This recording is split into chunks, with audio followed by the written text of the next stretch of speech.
ਅੱਜ ਆਪਾਂ 1293 ਅੰਗ ਤੋਂ ਗਿਆਨ ਸ਼ੁਰੂ ਕਰ ਰਹੇ ਹਾਂ ਜੀ। ਇਹ ਜਿਹੜਾ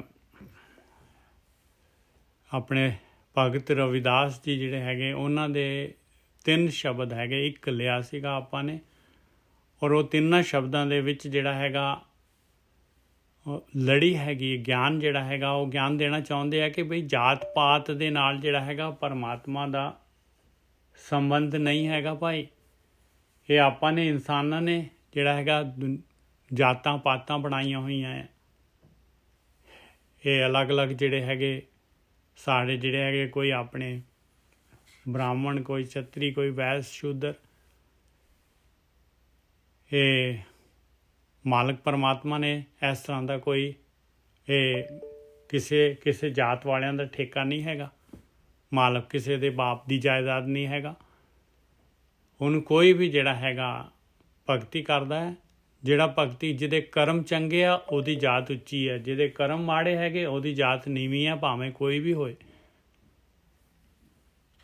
ਇਹ ਜਿਹੜਾ ਹੈਗਾ ਇਹਦੇ ਵਿੱਚ ਪਹਿਲਾ ਸ਼ਬਦ ਸੀਗਾ ਇਸੇ ਅੰਗ ਦੇ ਉੱਤੇ ਕਰ ਲਿਆ ਸੀ ਆਪਾਂ ਨੇ। ਉਹਦੇ ਵਿੱਚ ਦੱਸਿਆ ਸੀ ਮਹਾਰਾਜ ਨੇ ਕਿ ਰਵਿਦਾਸ ਜੀ ਕਹਿੰਦੇ ਮੇਰੀ ਜਾਤ ਤਾਂ ਭਾਈ ਚਮਾਰ ਹੈਗੀ, ਵਿਖਿਆਤ ਹੈ ਦੁਨੀਆ ਦੇ ਵਿੱਚ, ਨਗਰ ਦੇ ਵਿੱਚ, ਪਰ ਮੇਰੇ ਹਿਰਦੇ 'ਚ ਮਾਲਕ ਪਰਮਾਤਮਾ ਦਾ ਧਿਆਨ ਹੈਗਾ। ਔਰ ਮੈਂ ਜਿਹੜਾ ਹੈਗਾ ਜਿਹੜੀ ਵਗਦੇ ਦਰਿਆ ਦੇ ਨਾਲ ਜੁੜਿਆ ਹੋਇਆ ਹੈ। ਉਹ ਮਾਲਕ ਪਰਮਾਤਮਾ ਦੇ ਨਾਲ ਉਹਦੇ ਧਿਆਨ ਦੇ ਵਿੱਚ ਹੈਗਾ ਹੈ।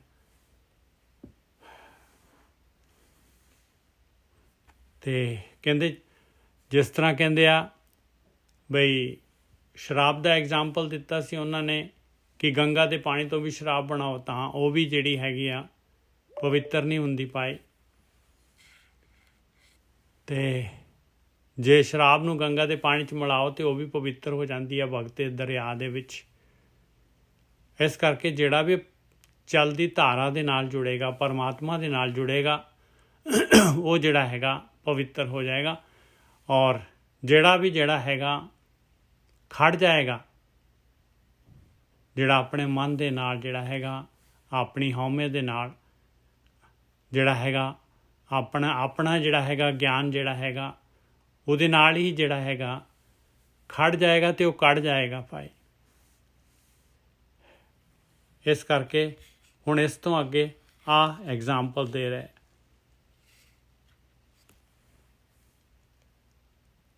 ਮਲਹਾਰ ਹਰ ਜਪਤ ਤੇਉ ਜਨਾ ਪਦਮ ਕਮਲਾਸ ਪਤ ਤਾਸ ਸਮ ਤੁਲ ਨਹੀਂ ਆਨ ਕੋਊ।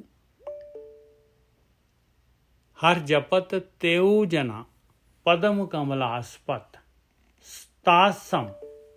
ਕਹਿੰਦੇ ਜਿਹੜਾ ਵੀ ਪਰਮੇਸ਼ਰ ਦਾ ਨਾਮ ਜਪਦਾ ਹੈ, ਤੇਉ ਜਨਾ ਉਹ ਜਨ ਜਿਹੜੇ ਵੀ ਪਰਮੇਸ਼ਰ ਦਾ ਧਿਆਨ ਸਿਮਰਨ ਕਰਦੇ ਆ, ਉਹ ਸਾਰੇ ਦੇ ਸਾਰੇ ਉਸ ਪਦਮ ਕਮਲ ਵਾਲੇ ਜਿਹਦੇ ਪੈਰ ਕਮਲ ਦੇ ਸਮਾਨ ਹੈ, ਮਾਲਕ ਪਰਮਾਤਮਾ ਦੇ ਸਮਰਨ ਰੂਪੀ ਧਿਆਨ ਰੂਪੀ, ਜਿਹੜੇ ਵੀ ਉਹਦੇ ਚਰਨ ਕਮਲਾਂ ਦਾ ਧਿਆਨ ਕਰਦੇ ਆ, ਤਾਸ ਸਮਤੁਲ ਨਹੀਂ ਆਨ ਕੋ।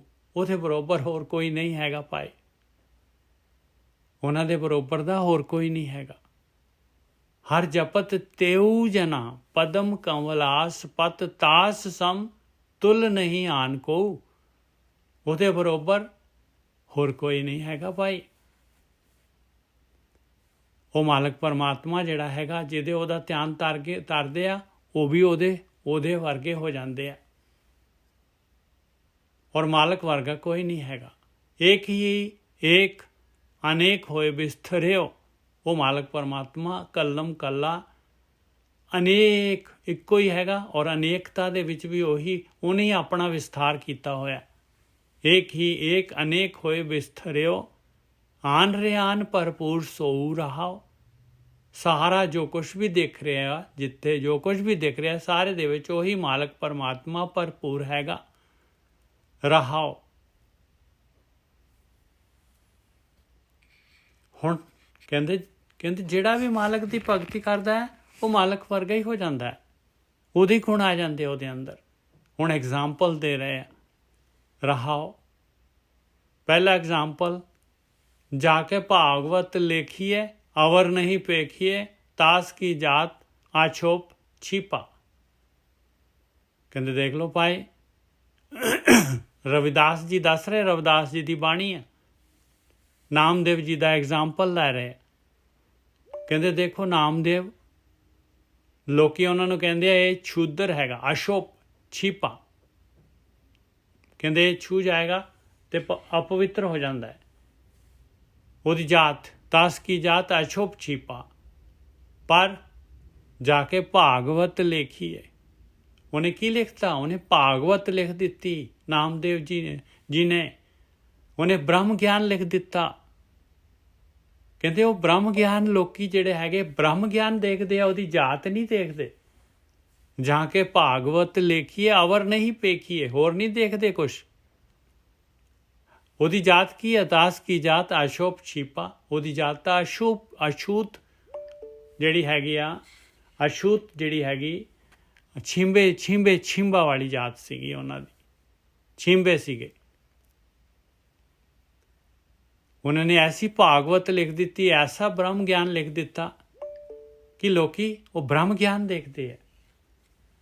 व्यास में लेखिए सनक में पेखिए, यह जिहा ज्ञान लिख दिता जिह जिहा व्यास का ज्ञान है, व्यास का लेख है, सनक दे लेख है, जैसे जे सनक दे लेख है। नाम की नामना सपत दीपा, उस परमेश्वर दे नाम की नामना है ਉਹਦੇ ਵਿੱਚ। ਉਹ बाणी लिख दी नामदेव जी ने, ਜਿਹੜੀ बाणी व्यास जी ने लिखी, जिस तरह की सनक जी ने लिखी। व्यास में लिखिए सनक में पेखिए, नाम की नामना शपथ दीपा। हुण दूसरा एग्जाम्पल लै रहे भगत जी। जाके ईद बकरीद कुल गौरे बद करें, मानिए शेख शहीद पीरा। कहते भाई जिन्हां दे कुल की करते, जिन्हां दे कुल ईद मनाउंदे आ, बकरीद मनाउंदे आ, ते गां दी जिहड़ी हैगी गां नूं हलाल करदे आ, गां नूं वध करदे आ। जाके ईद बकरीद कुल गौरे बद करें, मानिए शेख शहीद पीरा। और किन्हां नूं मनदे आ? शेखां नूं मनदे आ, शहीदां नूं मनदे आ, पीरां नूं मनदे आ।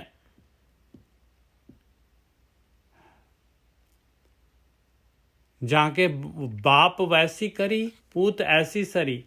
कहते ਉਹ ਤੇ ਉਹਨਾਂ ਦੇ ਪਿਓ ਦਾਦੇ ਨੇ ਤਾਂ ਇਹੋ ਜਿਹੇ ਕਰਦੇ ਆ, ਉਹ ਤਾਂ ਜਿਹੜੇ ਹੈ ਗਊ-ਵਧ ਕਰਦੇ ਆ। ਉਸ ਖਾਨਦਾਨ ਦੇ ਵਿੱਚ ਹੈਗੇ ਕਬੀਰ ਜੀ। ਜਾਕੇ ਬਾਪ ਵੈਸੀ ਕਰੀ ਪੂਤ ਐਸੀ ਸਰੀ। ਪਰ ਕਬੀਰ ਜੀ ਜਿਹੜਾ ਉਹਨਾਂ ਦਾ ਪੁੱਤਰ ਜਿਹੜਾ ਹੈਗਾ ਉਹਨੇ ਕੀ ਕਰਤਾ, ਉਹਨੂੰ ਕੀ ਸਰਿਆ। तेहू रे लोक प्रसिद्ध कबीरा। कहते उस लोक दे विच जिहड़े हैगे कबीर जी प्रसिद्ध हो गए, जिन्हां ने कि हिंदू मुसलमान दोनों दे जिहड़े हैगे, दोनों दे जिहड़े कर्म कांड जिहड़े हैगे, दोनों धर्मां दे विच जिहड़े अवगुण सीगे उन्हां नूं ओपन करके चैलेंज कर दिता। और इन्हां दे बाप दादे की करदे सीगे, वो गऊ-वध करदे सीगे, कबरां नूं पूजदे सीगे, शहीदां नूं पूजदे सीगे, पीरां नूं पूजदे सीगे। जाके ईद बकरीद कुल गौरे बद करें, मानिए शेख शहीद पीरा। जाके बाप वैसी करी पूत ऐसी सरी, तेहू रे लोक प्रसिद्ध कबीरा। हुण तीसरा एग्जाम्पल अपना ही देन लगे दे रहे हैं। जाके कुटुंब के ढेड़ सब ढोर ढोवंत फिरें, अजहू बनारसी आस पासा। कहते भाई मैं रविदास हाले भी मेरे खानदान दे लोकी तुहानू बनारस दे नेड़े तेड़े लभ जाणगे भाई, चमार लोग। हाले भी उन्हां दा कित्ता उही हैगा, ढोर ढोना है, चमड़े का कित्ता हाले भी हैगा उन्हां दा। जाके कुटुंब के टेड़ सब ढोर ढोवंत फिरें, अजहू बनारसी आस पासा। उस रविदास नू आचार सहित विप्र करें डंडौत, तिन तने रविदास दासान दासा। ਕਹਿੰਦੇ ਬ੍ਰਾਹਮਣ ਵੱਡੇ ਵੱਡੇ ਜਿਹੜੇ ਹੈਗੇ ਆਚਾਰਵਾਨ ਬ੍ਰਾਹਮਣ ਜਿਹੜੇ ਹੈਗੇ ਇੰਨੇ ਜਿਹੜੇ ਹੈਗੇ ਗਿਆਨਵਾਨ ਆਚਾਰਵਾਨ ਵਿਪਰ ਕਰੇ ਡੰਡੌਤ, ਕਹਿੰਦੇ ਆ ਕੇ ਡੰਡੌਤ ਕਰਦੇ ਆ, ਦੰਡਵਤ। ਤਿੰਨ ਤਨੇ ਰਵਿਦਾਸ ਦਾਸਾਨ ਦਾਸਾ, ਉਸ ਖਾਨਦਾਨ ਦੇ ਵਿੱਚ ਰਵਿਦਾਸ ਜੀ ਕਹਿੰਦੇ ਮੈਂ ਦਾਸਾਂ ਦਾ ਦਾਸ ਜਿਹੜਾ ਹੈਗਾ, ਪਰਮੇਸ਼ਰ ਦੇ ਦਾਸਾਂ ਦਾ ਦਾਸ, ਉਸ ਖਾਨਦਾਨ ਚੋਂ ਪੈਦਾ ਹੋਇਆ ਆ। ਆਚਾਰ ਸਹਿਤ ਵਿਪਰ ਕਰੇ ਡੰਡੌਤ, ਕਹਿੰਦੇ ਬ੍ਰਾਹਮਣ ਉੱਚੇ ਕੁਲ ਦੇ ਬ੍ਰਾਹਮਣ ਆਚਾਰਵਾਨ ਗਿਆਨਵਾਨ ਡੰਡੌਤ ਕਰਦੇ, ਕਹਿੰਦੇ ਆ ਕੇ ਉਸ ਖਾਨਦਾਨ ਚੋਂ ਹੈਗਾ ਮੈਂ। ਇਸ ਕਰਕੇ ਭਾਈ ਇਹ ਜਾਤ ਦਾ ਕੋਈ ਮਹੱਤਵ ਨਹੀਂ ਹੈਗਾ ਭਾਈ। ਕੋਈ ਵੀ ਜਿਹੜਾ ਹੈਗਾ ਮਾਲਕ ਪਰਮਾਤਮਾ ਦੀ ਭਗਤੀ ਕਰਕੇ ਔਰ ਜਿਹੜਾ ਹੈਗਾ ਇਹ ਉੱਚ ਅਵਸਥਾ ਪ੍ਰਾਪਤ ਕਰ ਸਕਦਾ ਹੈ। ਹਾਂਜੀ ਗੋਰਖੀ ਸਾਹਿਬ, ਮਲਾਰ ਹਰ ਜਪਤ ਤੇਉ ਜਨਾ ਪਦਮ ਕਵਲਾਸ ਪਤ ਤਾਸ ਸਮ ਤੁਲ ਨਹੀਂ ਆਨ ਕੋਊ। ਪਰਮੇਸ਼ਰ ਦਾ ਨਾਮ ਜਪ ਕੇ ਉਸ ਪਦਮ ਕਮਲ ਜਿਹਦੇ ਪੈਰਾਂ 'ਚ ਪਦਮ ਹੈਗਾ, ਚਰਨ ਕਮਲਾਂ ਦੇ ਵਿੱਚ, ਉਹਦਾ ਨਾਮ ਜਪ ਕੇ ਉਹਦੇ ਵਰਗੇ ਹੋ ਸਕਦੇ ਆ, ਜਿਹਦੇ ਵਰਗਾ ਕੋਈ ਨਹੀਂ ਹੈਗਾ। ਤਾਸ ਸਮਤੁਲ ਨਹੀਂ ਆਨ ਕੋਊ, ਉਹਦੇ ਵਰਗਾ ਕੋਈ ਨਹੀਂ, ਔਰ ਉਹਨਾਂ ਦੇ ਵਰਗਾ ਵੀ ਕੋਈ ਨਹੀਂ ਹੁੰਦਾ ਭਾਈ। ਇੰਨਾ ਹੀ ਉੱਚੀ ਅਵਸਥਾ ਚੌਥੇ ਪਦ 'ਚ ਚਲੇ ਜਾਂਦੇ ਆ। ਉਹ ਮਾਲਕ ਏਕ ਹੀ ਏਕ ਅਨੇਕ ਹੋਏ ਵਿਸਥਰਿਓ, ਆਨ ਰੇ ਆਨ ਭਰਪੂਰ ਸੋਊ। ਉਹ ਇੱਕੋ ਹੀ ਮਾਲਕ ਪਰਮਾਤਮਾ ਹੈਗਾ, ਅਨੇਕਤਾ ਦੇ ਵਿੱਚ ਉਹਦਾ ਹੀ ਵਿਸਤਾਰਾ ਹੈਗਾ ਸਾਰਾ ਦਾ ਸਾਰਾ। ਆਨ ਰੇ ਆਨ ਭਰਪੂਰ ਸੋਊ, ਹਰ ਜਗ੍ਹਾ 'ਤੇ ਉਹ ਮਾਲਕ ਪਰਮਾਤਮਾ ਭਰਪੂਰ ਹੈਗਾ ਭਾਈ। ਰਹਾਓ। ਹਾਂਜੀ ਵੀਰ ਜੀ।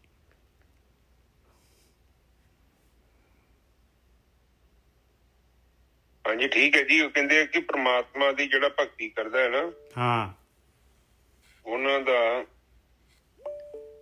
ਰੁਤਬਾ ਬਹੁਤ ਉੱਚਾ ਹੋ ਜਾਂਦਾ। ਪਰਮਾਤਮਾ ਵਰਗੇ ਹੀ ਹੋ ਜਾਂਦੇ ਹਾਂ, ਕਿਉਂਕਿ ਉਹ ਗੁਣ ਆ ਜਾਂਦੇ ਮਾਲਕ ਵਾਲੇ, ਉਹਦੇ 'ਚ ਪ੍ਰਮਾਤਮਾ ਦੀ ਗੁਣ ਆ ਜਾਂਦੇ ਆ। ਕਿਉਂਕਿ ਆਤਮਾ ਦੀ ਹੀ ਜਿੰਨਾ ਚਿਰ ਤੱਕ ਸਾਡੇ ਜੀਵਨ 'ਚ ਗੁਣ ਨਹੀਂ ਨਾ ਆਉਂਦੇ, ਅਸੀਂ ਸੰਸਾਰ 'ਚ ਹੀ ਹਾਂ। ਦੇਖੋ, ਆਤਮਾ ਦਾ ਗਿਆਨ ਹੀ ਜੀਵਨ ਦੇ ਵਿੱਚ ਸਭ ਤੋਂ ਵੱਡਾ ਗਿਆਨ ਹੈ। ਬਾਕੀ ਗਿਆਨ ਜਿਹੜੇ ਆ ਨਾ, ਬਾਕੀ ਸਾਰੇ ਗਿਆਨ ਹੋਰ ਨੇ, ਉਹ ਇੱਕ ਅਲੱਗ ਚੀਜ਼ ਆ। ਅਸਲੀ ਗਿਆਨ ਹੈ ਜਿਹੜਾ ਆਤਮਾ ਦਾ। ਜਿੰਨਾ ਚਿਰ ਤੱਕ ਬੰਦੇ ਨੂੰ ਆਤਮਾ ਦਾ ਗਿਆਨ ਪ੍ਰਾਪਤ ਨਹੀਂ ਹੁੰਦਾ, ਆਤਮਾ ਦਾ ਗਿਆਨ ਜਿਹੜਾ ਹੈ ਨਾ, ਉਹ ਤੁਹਾਡਾ ਤੁਹਾਨੂੰ ਮਿਲੇਗਾ, ਮੇਰਾ ਮੈਨੂੰ ਮਿਲੇਗਾ। ਆਪਾਂ ਇੱਕ ਦੂਜੇ ਨੂੰ ਦੇ ਨਹੀਂ ਸਕਦੇ। ਉਹ ਆਤਮਾ ਦਾ ਗਿਆਨ ਹੀ ਜੀਵਨ ਦੇ ਵਿੱਚ ਸਾਡੇ 'ਚ ਉਚਾਈ ਲੈ ਕੇ ਆਉਂਦਾ। ਜਿੰਨਾ ਚਿਰ ਤੱਕ ਆਤਮਾ ਦਾ ਗਿਆਨ ਨਹੀਂ ਆ, ਨਾ ਤੁਹਾਡੇ ਜੀਵਨ 'ਚ ਚੰਗਿਆਈ ਆਉਣੀ ਆ, ਨਾ ਤੁਹਾਡੇ ਜੀਵਨ 'ਚ ਇਮਾਨਦਾਰੀ ਆਉਣੀ ਆ, ਨਾ ਤੁਹਾਡੇ ਜੀਵਨ 'ਚ ਵਫਾਦਾਰੀ ਆਉਣੀ। ਆਤਮਾ ਦਾ ਗਿਆਨ ਹੀ ਇਹ ਸਾਰੀਆਂ ਚੰਗਿਆਈਆਂ ਨੂੰ, ਸਾਰੇ ਚੰਗੇ ਗੁਣਾਂ ਨੂੰ ਤੁਹਾਡੇ ਜੀਵਨ 'ਚ ਆਪਣੇ ਆਪ ਹੀ ਲੈ ਆਉ। ਹਾਂਜੀ ਨਜ਼ਰ ਸਾਹਿਬ ਅੱਗੇ ਬੋਲੀ। ਏਕ ਹੀ ਏਕ ਅਨੇਕ ਹੋਏ ਵਿਸਥਰਿਓ, ਆਨ ਰੇ ਆਨ ਭਰਪੂਰ ਸੋਊ। ਇੱਕੋ ਹੀ ਮਾਲਕ ਪਰਮਾਤਮਾ। ਇਹ ਖਲਾਰਾ ਸਾਰਾ ਦਾ ਸਾਰਾ ਉਸੇ ਮਾਲਕ ਪਰਮਾਤਮਾ ਤੋਂ ਆਇਆ, ਉਹਦੇ ਵਿੱਚ ਹੀ ਹੈਗਾ। ਹੋਰ ਕੋਈ ਆਨ ਨਹੀਂ ਹੈ ਉਸ ਤੋਂ। ਜੋ ਵੀ ਦਿਸ ਰਿਹਾ ਆ ਉਹਦੇ ਵਿੱਚ ਉਹ ਮਾਲਕ ਪਰਮਾਤਮਾ ਭਰਪੂਰ ਹੈਗਾ। ਰਹਾਓ। ਹਾਂਜੀ ਵੀਰ ਜੀ। ਇਹ ਤਾਂ ਸਭ ਸਮਝੇ ਨਹੀਂ ਮੈਂ ਗੱਲ। ਏਕ ਹੀ ਏਕ ਅਨੇਕ ਹੋਏ ਵਿਸਥਰਿਓ, ਕਹਿੰਦੇ ਇੱਕੋ ਹੀ ਆ ਪਰਮਾਤਮਾ। ਉਹ ਪਰਮਾਤਮਾ ਇੱਕੋ ਹੀ ਹੈਗਾ। ਉਹ ਅਨੇਕ ਹੋ ਕੇ ਵਿਸਥਾਰ ਕੀਤਾ ਉਹਨੇ ਆਪਣਾ, ਉਸੇ ਮਾਲਕ ਨੇ। ਉਹਦੇ ਵਿੱਚ ਹੀ ਹੈ ਸਾਰਾ ਕੁਛ, ਉਹਦਾ ਹੀ ਵਿਸਥਾਰ ਹੈਗਾ ਸਾਰਾ। ਆਨ ਰੇ ਆਨ ਭਰਪੂਰ ਸੋਊ, ਉਹ ਸਾਰਿਆਂ ਦੇ ਵਿੱਚ ਉਹੀ ਮਾਲਕ ਪਰਮਾਤਮਾ ਭਰਪੂਰ ਹੈਗਾ। ਰਹਾਓ। ਹਾਂਜੀ ਵੀਰ ਜੀ। ਬਿਲਕੁਲ ਠੀਕ ਹੈ ਜੀ। ਦੇਖੋ, ਆਤਮਾ ਜਿਹੜੀ ਹੈ ਉਸ ਤੋਂ ਬਿਨਾਂ ਤਾਂ ਕੋਈ ਵੀ ਚੀਜ਼ ਨਹੀਂ ਚੱਲ ਸਕਦੀ। ਅਜੇ ਬੱਤੀ ਤੋਂ ਬਿਨਾਂ ਵੇਖੋ ਪੱਖਾ ਚੱਲਦਾ। ਬੱਤੀ ਆਊਗੀ ਤਾਂ ਪੱਖਾ ਚੱਲੂ। ਜੇਕਰ ਬੱਤੀ ਨਹੀਂ ਆਉਂਦੀ ਤਾਂ ਪੱਖਾ ਨਹੀਂ ਚੱਲਦਾ। ਨਾ ਬਲਬ ਜਗਦਾ, ਨਾ ਏਸੀ ਚੱਲਦਾ, ਨਾ ਕੂਲਰ ਚੱਲਦਾ। ਪਰ ਬੱਤੀ ਜਿਹੜੀ ਉਹ ਤਾਰਾਂ 'ਚ ਹੀ ਹੈ ਕੇਵਲ, ਉਹ ਸਰਵ ਵਿਆਪਕ ਨਹੀਂ ਹੈ। ਆਤਮਾ ਇਸੇ ਹੀ ਤਰ੍ਹਾਂ ਸਰਵ ਵਿਆਪਕ ਆ। ਆਪ ਜਦੋਂ ਵਿਚਾਰਮੰਡ ਤੋਂ ਅੱਗੇ ਚੱਲ ਜਾਂਦੇ ਜੋ, ਉੱਥੇ ਸਭ ਆਤਮਾ ਜਗਤ ਆ। ਇਹ ਸਾਰਾ ਕੁਝ ਆਤਮਾ ਦੇ ਅੰਦਰ ਹੀ ਆ। ਮਤਲਬ ਆਤਮਾ ਦੇ ਅੰਦਰੋਂ ਹੀ ਆਉਂਦਾ ਹੈ। ਪਰ ਇਹਦੇ ਬਾਵਜੂਦ ਵੀ ਇਸ ਸੰਸਾਰ ਨੂੰ ਆਤਮਾ ਦਾ ਕੋਈ ਬੋਧ ਨਹੀਂ ਹੈ। ਨਾ ਮਨੁੱਖ ਨੂੰ ਹੀ ਇਸ ਚੀਜ਼ ਦਾ ਗਿਆਨ ਹੁੰਦਾ। ਮਨੁੱਖ ਵੀ ਉਦੋਂ ਹੀ ਆਤਮਾ ਨੂੰ ਜਾਣ ਸਕਦਾ ਹੈ ਜਦੋਂ ਇਹ ਧਿਆਨ ਸਿਮਰਨ ਕਰਦਾ ਹੈ, ਭਗਤੀ ਕਰੂਗਾ। ਉਸ ਤੋਂ ਬਾਅਦ ਹੀ ਇਸ ਨੂੰ ਗਿਆਨ ਹੁੰਦਾ ਹੈ ਆਤਮਾ ਦਾ, ਕਿ ਆਤਮਾ ਕੀ ਹੈ, ਉਹ ਕਿੱਦਾਂ ਕੰਮ ਕਰਦੀ ਹੈ, ਇਹ ਸੰਸਾਰ ਕੀ ਹੈ, ਭਵ ਸਾਗਰ ਕੀ ਹੈ, ਇਸ ਤੋਂ ਪਾਰ ਕਿੱਦਾਂ ਲੰਘਣਾ ਹੈ। ਜਦ ਤੱਕ ਕੋਈ ਮਨੁੱਖ ਆਤਮਾ ਦੀ ਭਗਤੀ ਨਹੀਂ ਕਰਦਾ, ਉਹਨੂੰ ਗਿਆਨ ਨਹੀਂ ਪ੍ਰਾਪਤ ਹੁੰਦਾ। ਹੈ ਤੇ ਸੂਖਮ ਰੂਪ ਦੇ ਵਿੱਚ ਆਤਮਾ ਹੀ ਸਾਰਾ ਕੁਝ ਹੈ, ਔਰ ਆਤਮਾ ਦੇ ਅੰਦਰ ਹੀ ਹੈ। ਹੁਣ ਦੇਖੋ, ਸਮੁੰਦਰ ਦੇ ਅੰਦਰ ਤਰੰਗ ਪੈਦਾ ਹੁੰਦੀ ਹੈ ਤੇ ਸਮੁੰਦਰ ਦੇ ਅੰਦਰ ਹੀ ਲੀਨ ਹੋ ਜਾਂਦੀ ਹੈ। ਸਮੁੰਦਰ ਤੇ ਤਰੰਗ ਦੇ ਵਿੱਚ ਕੋਈ ਭੇਦ ਨਹੀਂ ਹੈ, ਪਰ ਉਹ ਜੇਕਰ ਤੁਸੀਂ ਆਪਣੇ ਸਾਰੇ ਜਿਹੜੇ ਵਿਚਾਰ ਹੈ ਉਹਨਾਂ ਨੂੰ ਕੱਟਦੇ ਜਾਓ, ਅੱਗੇ ਲੰਘਦੇ ਜਾਓ, ਲੰਘਦੇ ਜਾਓ, ਲੰਘਦੇ ਜਾਓ, ਆਖਰ ਦੇ ਵਿੱਚ ਜਿਹੜਾ ਆਤਮਾ ਤੱਤ ਬਾਕੀ ਰਹਿ ਜਾਂਦਾ, ਜਿਹੜਾ ਮਹਾਪਰਲੋ ਚ ਵੀ ਨਸ਼ਟ ਨਹੀਂ ਹੁੰਦਾ। ਜਦੋਂ ਮਹਾਪਰਲੋ ਆਉਂਦੀ ਆ, ਸਾਰਾ ਸੰਸਾਰ ਜਿਹੜਾ ਜਗਤ ਹੈ ਵਿਲੀਨ ਹੋ ਜਾਂਦਾ ਹੈ ਬ੍ਰਹਮ ਦੇ ਵਿੱਚ। ਪਰ ਬ੍ਰਹਮ ਦੇ ਵਿੱਚ ਵਿਲੀਨ ਤੇ ਹੋ ਗਿਆ, ਬ੍ਰਹਮ ਫਿਰ ਉਸੇ ਤਰ੍ਹਾਂ ਹੀ ਰਹਿੰਦਾ, ਉਹਦੇ ਅੰਦਰ ਫੇਰ ਚੀਜ਼ਾਂ ਪੈਦਾ ਹੋ ਜਾਂਦੀਆਂ। ਹਾਂਜੀ ਠੀਕ ਹੈ ਨਿਜਾ ਸਾਹਿਬ। ਹਾਂਜੀ, ਹੁਣ ਅੱਗੇ ਐਗਜ਼ਾਮਪਲ ਦੇ ਰਹੇ ਆ ਰਹਾਉ ਦੇ ਬਾਅਦ। ਪਹਿਲਾ ਐਗਜ਼ਾਮਪਲ ਜਿਹੜਾ ਹੈਗਾ ਇਹਨਾਂ ਨੇ ਦਿੱਤਾ ਹੈ ਨਾਮਦੇਵ ਜੀ ਦਾ। ਜਾਂ ਕਿ ਭਾਗਵਤ ਲੇਖੀਏ ਅਵਰ ਨਹੀਂ ਪੇਖੀਏ। ਕਹਿੰਦੇ ਉਹਨਾਂ ਨੇ ਬ੍ਰਹਮ ਗਿਆਨ ਦਿੱਤਾ ਹੈ, ਬ੍ਰਹਮ ਗਿਆਨ ਲਿਖਿਆ ਹੈ, ਉਹਨਾਂ ਦੇ ਕੋਲੋਂ ਬ੍ਰਹਮ ਗਿਆਨ ਆਇਆ ਹੈ। ਕਹਿੰਦੇ ਹੁਣ ਉਹਨਾਂ ਨੂੰ ਲੋਕੀ ਜਿਹੜੇ ਹੈਗੇ, ਔਰ ਉਹਨਾਂ ਦੀ ਜਾਤ ਹੈਗੀ ਤਾਸ ਕੀ ਜਾਤ ਆਛੋਪ ਛੀਪਾ। ਉਹਨਾਂ ਦੀ ਜਾਤ ਜਿਹੜੀ ਅਛੂਤ ਹੈਗੀ ਆ, ਛਿੰਬੇ ਹੈਗੇ ਉਹ। ਕਹਿੰਦੇ ਕੋਈ ਉਹਨਾਂ ਦੀ ਜਾਤ ਨਹੀਂ ਦੇਖਦਾ, ਉਹਨਾਂ ਦਾ ਗਿਆਨ ਦੇਖਦੇ ਆ, ਉਹਨਾਂ ਦਾ ਬ੍ਰਹਮ ਗਿਆਨ ਦੇਖਦੇ ਆ, ਜੋ ਉਹਨਾਂ ਨੇ ਲਿਖਿਆ ਹੈ, ਜੋ ਉਹਨਾਂ ਨੇ ਦਿੱਤਾ ਹੈ, ਜੋ ਉਹਨਾਂ ਨੂੰ ਆਇਆ ਆ।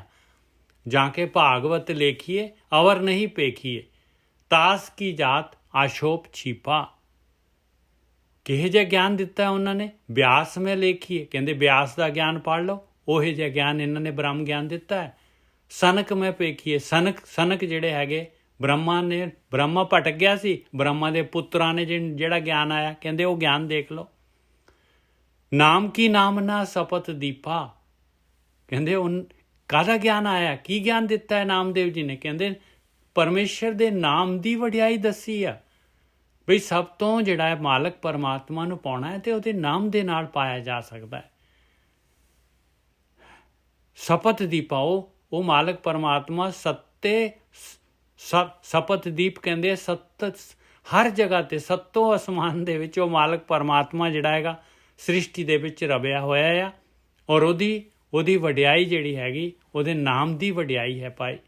ਨਾਮ ਹੀ ਇੱਕ ਐਸਾ ਸਾਧਨ ਹੈਗਾ ਜਿਹਦੇ ਨਾਲ ਮਾਲਕ ਪਰਮਾਤਮਾ ਤੱਕ, ਆਤਮਾ ਤੱਕ ਪਹੁੰਚਿਆ ਜਾ ਸਕਦਾ ਹੈ। ਉਹ ਗਿਆਨ ਦਿੱਤਾ ਹੈ ਨਾਮਦੇਵ ਜੀ ਨੇ। ਹਾਲਾਂਕਿ ਉਹਨਾਂ ਦੀ ਜਾਤ ਜਿਹੜੀ ਸੀਗੀ ਛਿੰਬਾ ਜਾਤ ਸੀਗੀ। ਹਾਂਜੀ ਵੀਰ ਜੀ।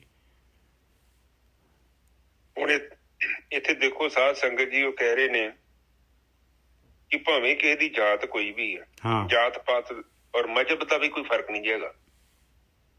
ਇਹ ਵੀ ਇੱਕ ਬੜੀ ਕਲੀਅਰ ਕਰਨੀ ਜ਼ਰੂਰੀ ਹੈ ਗੱਲ। ਕਈ ਲੋਕ ਕਹਿੰਦੇ ਨੇ ਕਿ ਮੁਸਲਮਾਨ ਕਹਿੰਦੇ ਆ ਕਿ ਜਦ ਤੱਕ ਕੋਈ ਮੁਸਲਮਾਨ ਨਹੀਂ ਹੁੰਦਾ ਉਹਨਾਂ ਚਿਰ ਤੱਕ ਉਹਦਾ ਪਰਮਾਤਮਾ ਦੇ ਨਾਲ, ਅੱਲਾ ਦੇ ਨਾਲ ਸੰਬੰਧ ਸਥਾਪਿਤ ਨਹੀਂ ਹੋ ਸਕਦਾ।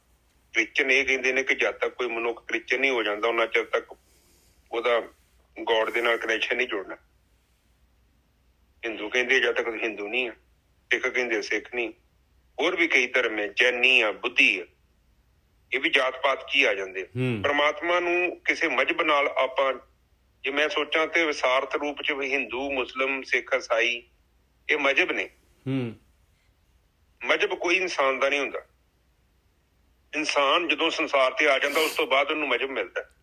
ਸਭ ਤੋਂ ਪਹਿਲਾਂ ਆਪਾਂ ਇੱਕ ਇਨਸਾਨ ਹੈ, ਤੇ ਇਨਸਾਨ ਜਿਹੜਾ ਹੋਣਾ ਹੀ ਸਭ ਤੋਂ ਵੱਡੀ ਇੱਕ ਸਮਝ ਲਓ ਕਿ ਪਰਮਾਤਮਾ ਦੀ ਰਹਿਮਤ ਹੈ। ਜਦ ਤੱਕ ਆਪਾਂ ਇਨਸਾਨ ਨਹੀਂ ਨਾ ਬਣਦੇ ਉਹਨਾਂ ਚਿਰ ਗੱਲ ਨਹੀਂ ਬਣੇਗੀ। ਇਨਸਾਨ ਦਾ ਮਤਲਬ ਇਨਸਾਨੀਅਤ। ਔਰ ਗੋਰਖੀ ਸਾਹਿਬ, ਰਸਤੇ ਅਲੱਗ-ਅਲੱਗ ਹੋ ਸਕਦੇ ਆ। ਜਦ ਇਨਸਾਨ ਪਰਮਾਤਮਾ ਜੇ ਇੱਕ ਪਹਾੜ ਦੀ ਟੀਸੀ ਤੇ ਹੈਗਾ ਪਰਮਾਤਮਾ, ਜਦ ਇਨਸਾਨ ਉੱਥੇ ਪਹੁੰਚਦਾ ਹੈ ਉਹਨੂੰ ਪਤਾ ਲੱਗਦਾ ਹੈ ਭਾਈ ਇੱਧਰੋਂ ਵੀ ਆਉਣ ਦਾ ਰਸਤਾ ਹੈਗਾ, ਇੱਧਰੋਂ ਵੀ ਆ ਸਕਦਾ ਹੈ ਕੋਈ, ਆਹ ਥੋੜ੍ਹਾ ਜਿਹਾ ਔਖਾ ਹੈਗਾ, ਆਹ ਥੋੜ੍ਹਾ ਜਿਹਾ ਸੌਖਾ ਹੈਗਾ।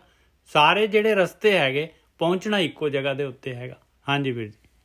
ਹਾਂ, ਇਹੋ ਹੀ ਕਾਰਨ ਆ ਕਿ ਦੇਖੋ ਉਹਨਾਂ ਨੇ ਗੁਰੂ ਗ੍ਰੰਥ ਸਾਹਿਬ ਜੀ ਦੇ ਵਿੱਚ ਜਦੋਂ ਬਾਣੀ ਲਈ ਹੈ ਨਾ, ਪਲੀਜ਼ ਅੰਡਰਸਟੈਂਡ ਕਰੋ, ਉਹਨਾਂ ਦੇ ਸਾਰਿਆਂ ਦੇ ਕਿਸੇ ਭਗਤ ਦਾ ਨਾਂ ਲਿਖਿਆ, ਉਹਨਾਂ ਨੇ ਉਹਨਾਂ ਦੇ ਨਾਂ ਨਹੀਂ ਚੇਂਜ ਕਰਤੇ। ਨਾ ਨਾਮ ਵੀ ਨਹੀਂ ਚੇਂਜ ਕੀਤੇ, ਧਰਮ ਵੀ ਨਹੀਂ ਚੇਂਜ ਕੀਤੇ। ਉਹਨਾਂ ਦੀ ਹਾਂ ਇੱਕ ਹਾਂ ਵੇਖੋ ਇਹ ਆਪ ਜਸਟ ਸੋਚੋ ਹੁਣ ਸਾਡਾ ਮੰਨ ਲਓ ਕੋਈ ਗੁਰਦੁਆਰੇ ਦੀ ਨੀਂਹ ਧਰਨੀ ਆ, ਆਪਾਂ ਕਿ ਮੁਸਲਮਾਨ ਨੂੰ ਸੱਦ ਕੇ ਕਵਾਂਗੇ ਸਾਡੀ ਨੀਂਹ ਧਰ ਦੋ ਨਾ। ਆਪ ਜਸਟ ਦੇਖੋ ਸਾਈਂ ਮੀਆਂ ਮੀਰ ਕੋ ਨੀਂਹ ਰਖਾਉਂਦੇ ਨੇ ਕੀ ਮਕਸਦ ਕੀ ਹੈਗਾ, ਉਹ ਕੀ ਦੱਸਣਾ ਚਾਹੁੰਦੇ ਸੀਗੇ? ਆਹੀ ਦੱਸਣਾ ਚਾਹੁੰਦੇ ਸੀ ਭਾਈ ਕਿ ਜਾਤ ਪਾਤ ਕੁਛ ਨਹੀਂ ਹੈਗੀ, ਇਨਸਾਨ ਹੈਗੇ ਸਾਰੇ ਦੇ ਸਾਰੇ। ਜਦ ਕਿ ਉਹ ਜਿਹੜੇ ਟਾਈਮ ਦੀ ਗੱਲ ਕਰਦੇ ਨਾ ਉਸ ਟਾਈਮ ਤੇ ਮੁਸਲਮਾਨ ਬਹੁਤ ਸਾਰੇ ਏਦਾਂ ਦੇ ਖਤਰਨਾਕ ਰਾਜੇ ਸਨ, ਉਹਨਾਂ ਨੇ ਬਾਬਰ ਨੂੰ ਜਾਬਰ ਵੀ ਕਿਹਾ। ਆਪਾਂ ਜਸਟ ਦੇਖੋ ਉਸ ਟਾਈਮ ਤੇ ਕਾਫੀ ਟਾਈਮ ਸੀ ਖਰਾਬ, ਹੋ ਬਿਲਕੁਲ ਮੋਸਟਲੀ ਆਪਣੇ ਦੇਸ਼ 'ਚ ਹਮਲੇ ਹੁੰਦੇ ਸੀ। ਇਹਦੇ ਬਾਵਜੂਦ ਹੀ ਵੇਖੋ ਉਹਨਾਂ ਦੀ ਸਾਮ ਦ੍ਰਿਸ਼ਟੀ। ਹੁਣ ਸਾਡੇ ਵਰਗੇ ਅਸੀਂ ਸੋਚਦੇ ਸਾਰੇ ਮੁਸਲਮਾਨ ਹੀ ਮਾੜੇ, ਕਿ ਸਾਡੇ 'ਚ ਨਿਜ਼ਾਮ ਹੀ ਨਹੀਂ ਹੈਗਾ, ਸਾਡੀ ਨਜ਼ਰ ਹੀ ਨਹੀਂ ਹੈਗੀ। ਉਹ ਕਹਿੰਦੇ ਨਹੀਂ, 5 ਉਂਗਲਾਂ 5 ਚੋਂ 1 ਮਾੜੀ ਆ, 4 ਸਹੀ ਆ। ਨਿੱਜਰ ਸਾਹਿਬ ਕਿੱਡੀ ਵੱਡੀ ਗੱਲ ਆ। ਹਾਂ, ਔਰ ਜਿਹੜੀ ਮਾੜੀ ਆ ਉਹ ਤੂੰ ਹੈਗਾ ਆ। ਠੀਕ ਆ, ਬੜੀ ਉੱਚੀ ਗੱਲ ਆ। ਉਹਨਾਂ ਦੀ ਸੋਚ ਬਹੁਤ ਉੱਚੀ ਸੀ ਇਹ ਸਿੱਖ ਧਰਮ ਦੇ ਲਈ, ਤੇ ਬਹੁਤ ਵੱਡੀ ਗੱਲ ਆ, ਕਿਉਂਕਿ ਬਹੁਤ ਜ਼ਿਆਦਾ ਸਪੋਰਟ ਕੀਤੀ ਆ ਅਸਕਰ ਉਹਨਾਂ ਨੇ ਨਾ, ਉਸ ਚੀਜ਼ ਨੂੰ ਜਿੰਦਾ ਰੱਖਿਆ। ਫਿਰ ਕੱਲੀ ਜਿੰਦਾ ਨਹੀਂ ਰੱਖਿਆ, ਫਿਰ ਵੇਖੋ ਬਾਲਾ ਤੇ ਮਰਦਾਨਾ 2 ਬੰਦੇ ਨਾਲ ਨੇ, ਹਨਾ। ਉਹਨਾਂ ਦੇ ਜੀਵਨ ਦੇ ਵੇਖੋ ਕਿੰਨਾ ਜੀਵਨ ਦਾ ਕਿੱਡੀ ਵੱਡੀ ਗੱਲ ਹੈ। ਬਾਲਾ ਤੇ ਮਰਦਾਨਾ ਗੁਰੂ ਨਾਨਕ ਪਾਤਸ਼ਾਹ ਦੇ ਨਾਲ ਉਹਨਾਂ ਨੇ ਬਾਰ-ਬਾਰ ਉਹਨਾਂ ਦਾ ਚੱਲ ਰਿਹਾ ਬਾਣੀ ਦੇ ਵਿੱਚ ਜ਼ਿਕਰ। ਕਿੰਨਾ ਵੱਡਾ ਕੰਟਰੀਬਿਊਸ਼ਨ ਆ।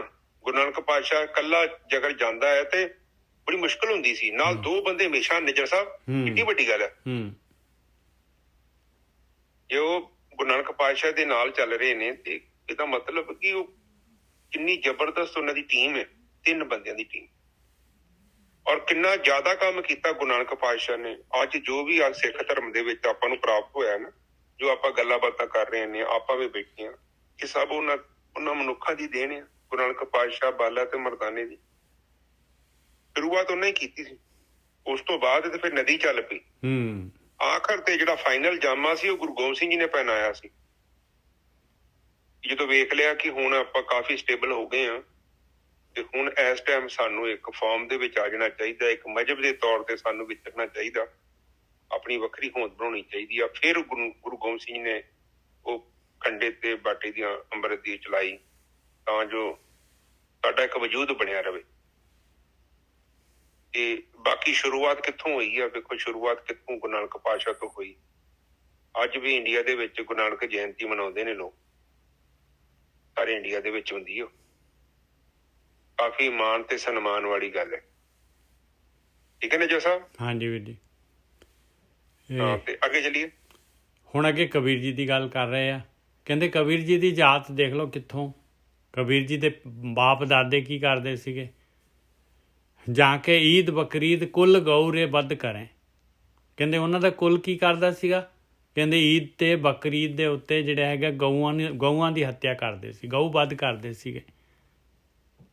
ਮਾਨੀਏ ਸ਼ੇਖ ਸ਼ਹੀਦ ਪੀਰਾ। ਔਰ ਮੰਨਦੇ ਕਿਹਨਾਂ ਨੂੰ ਸੀਗੇ? ਸ਼ਹੀਦਾਂ ਨੂੰ ਮੰਨਦੇ ਸੀ, ਪੀਰਾਂ ਨੂੰ ਮੰਨਦੇ ਸੀ, ਸ਼ੇਖਾਂ ਨੂੰ ਮੰਨਦੇ ਸੀਗੇ, ਕਬਰਾਂ ਨੂੰ ਪੂਜਦੇ ਸੀਗੇ।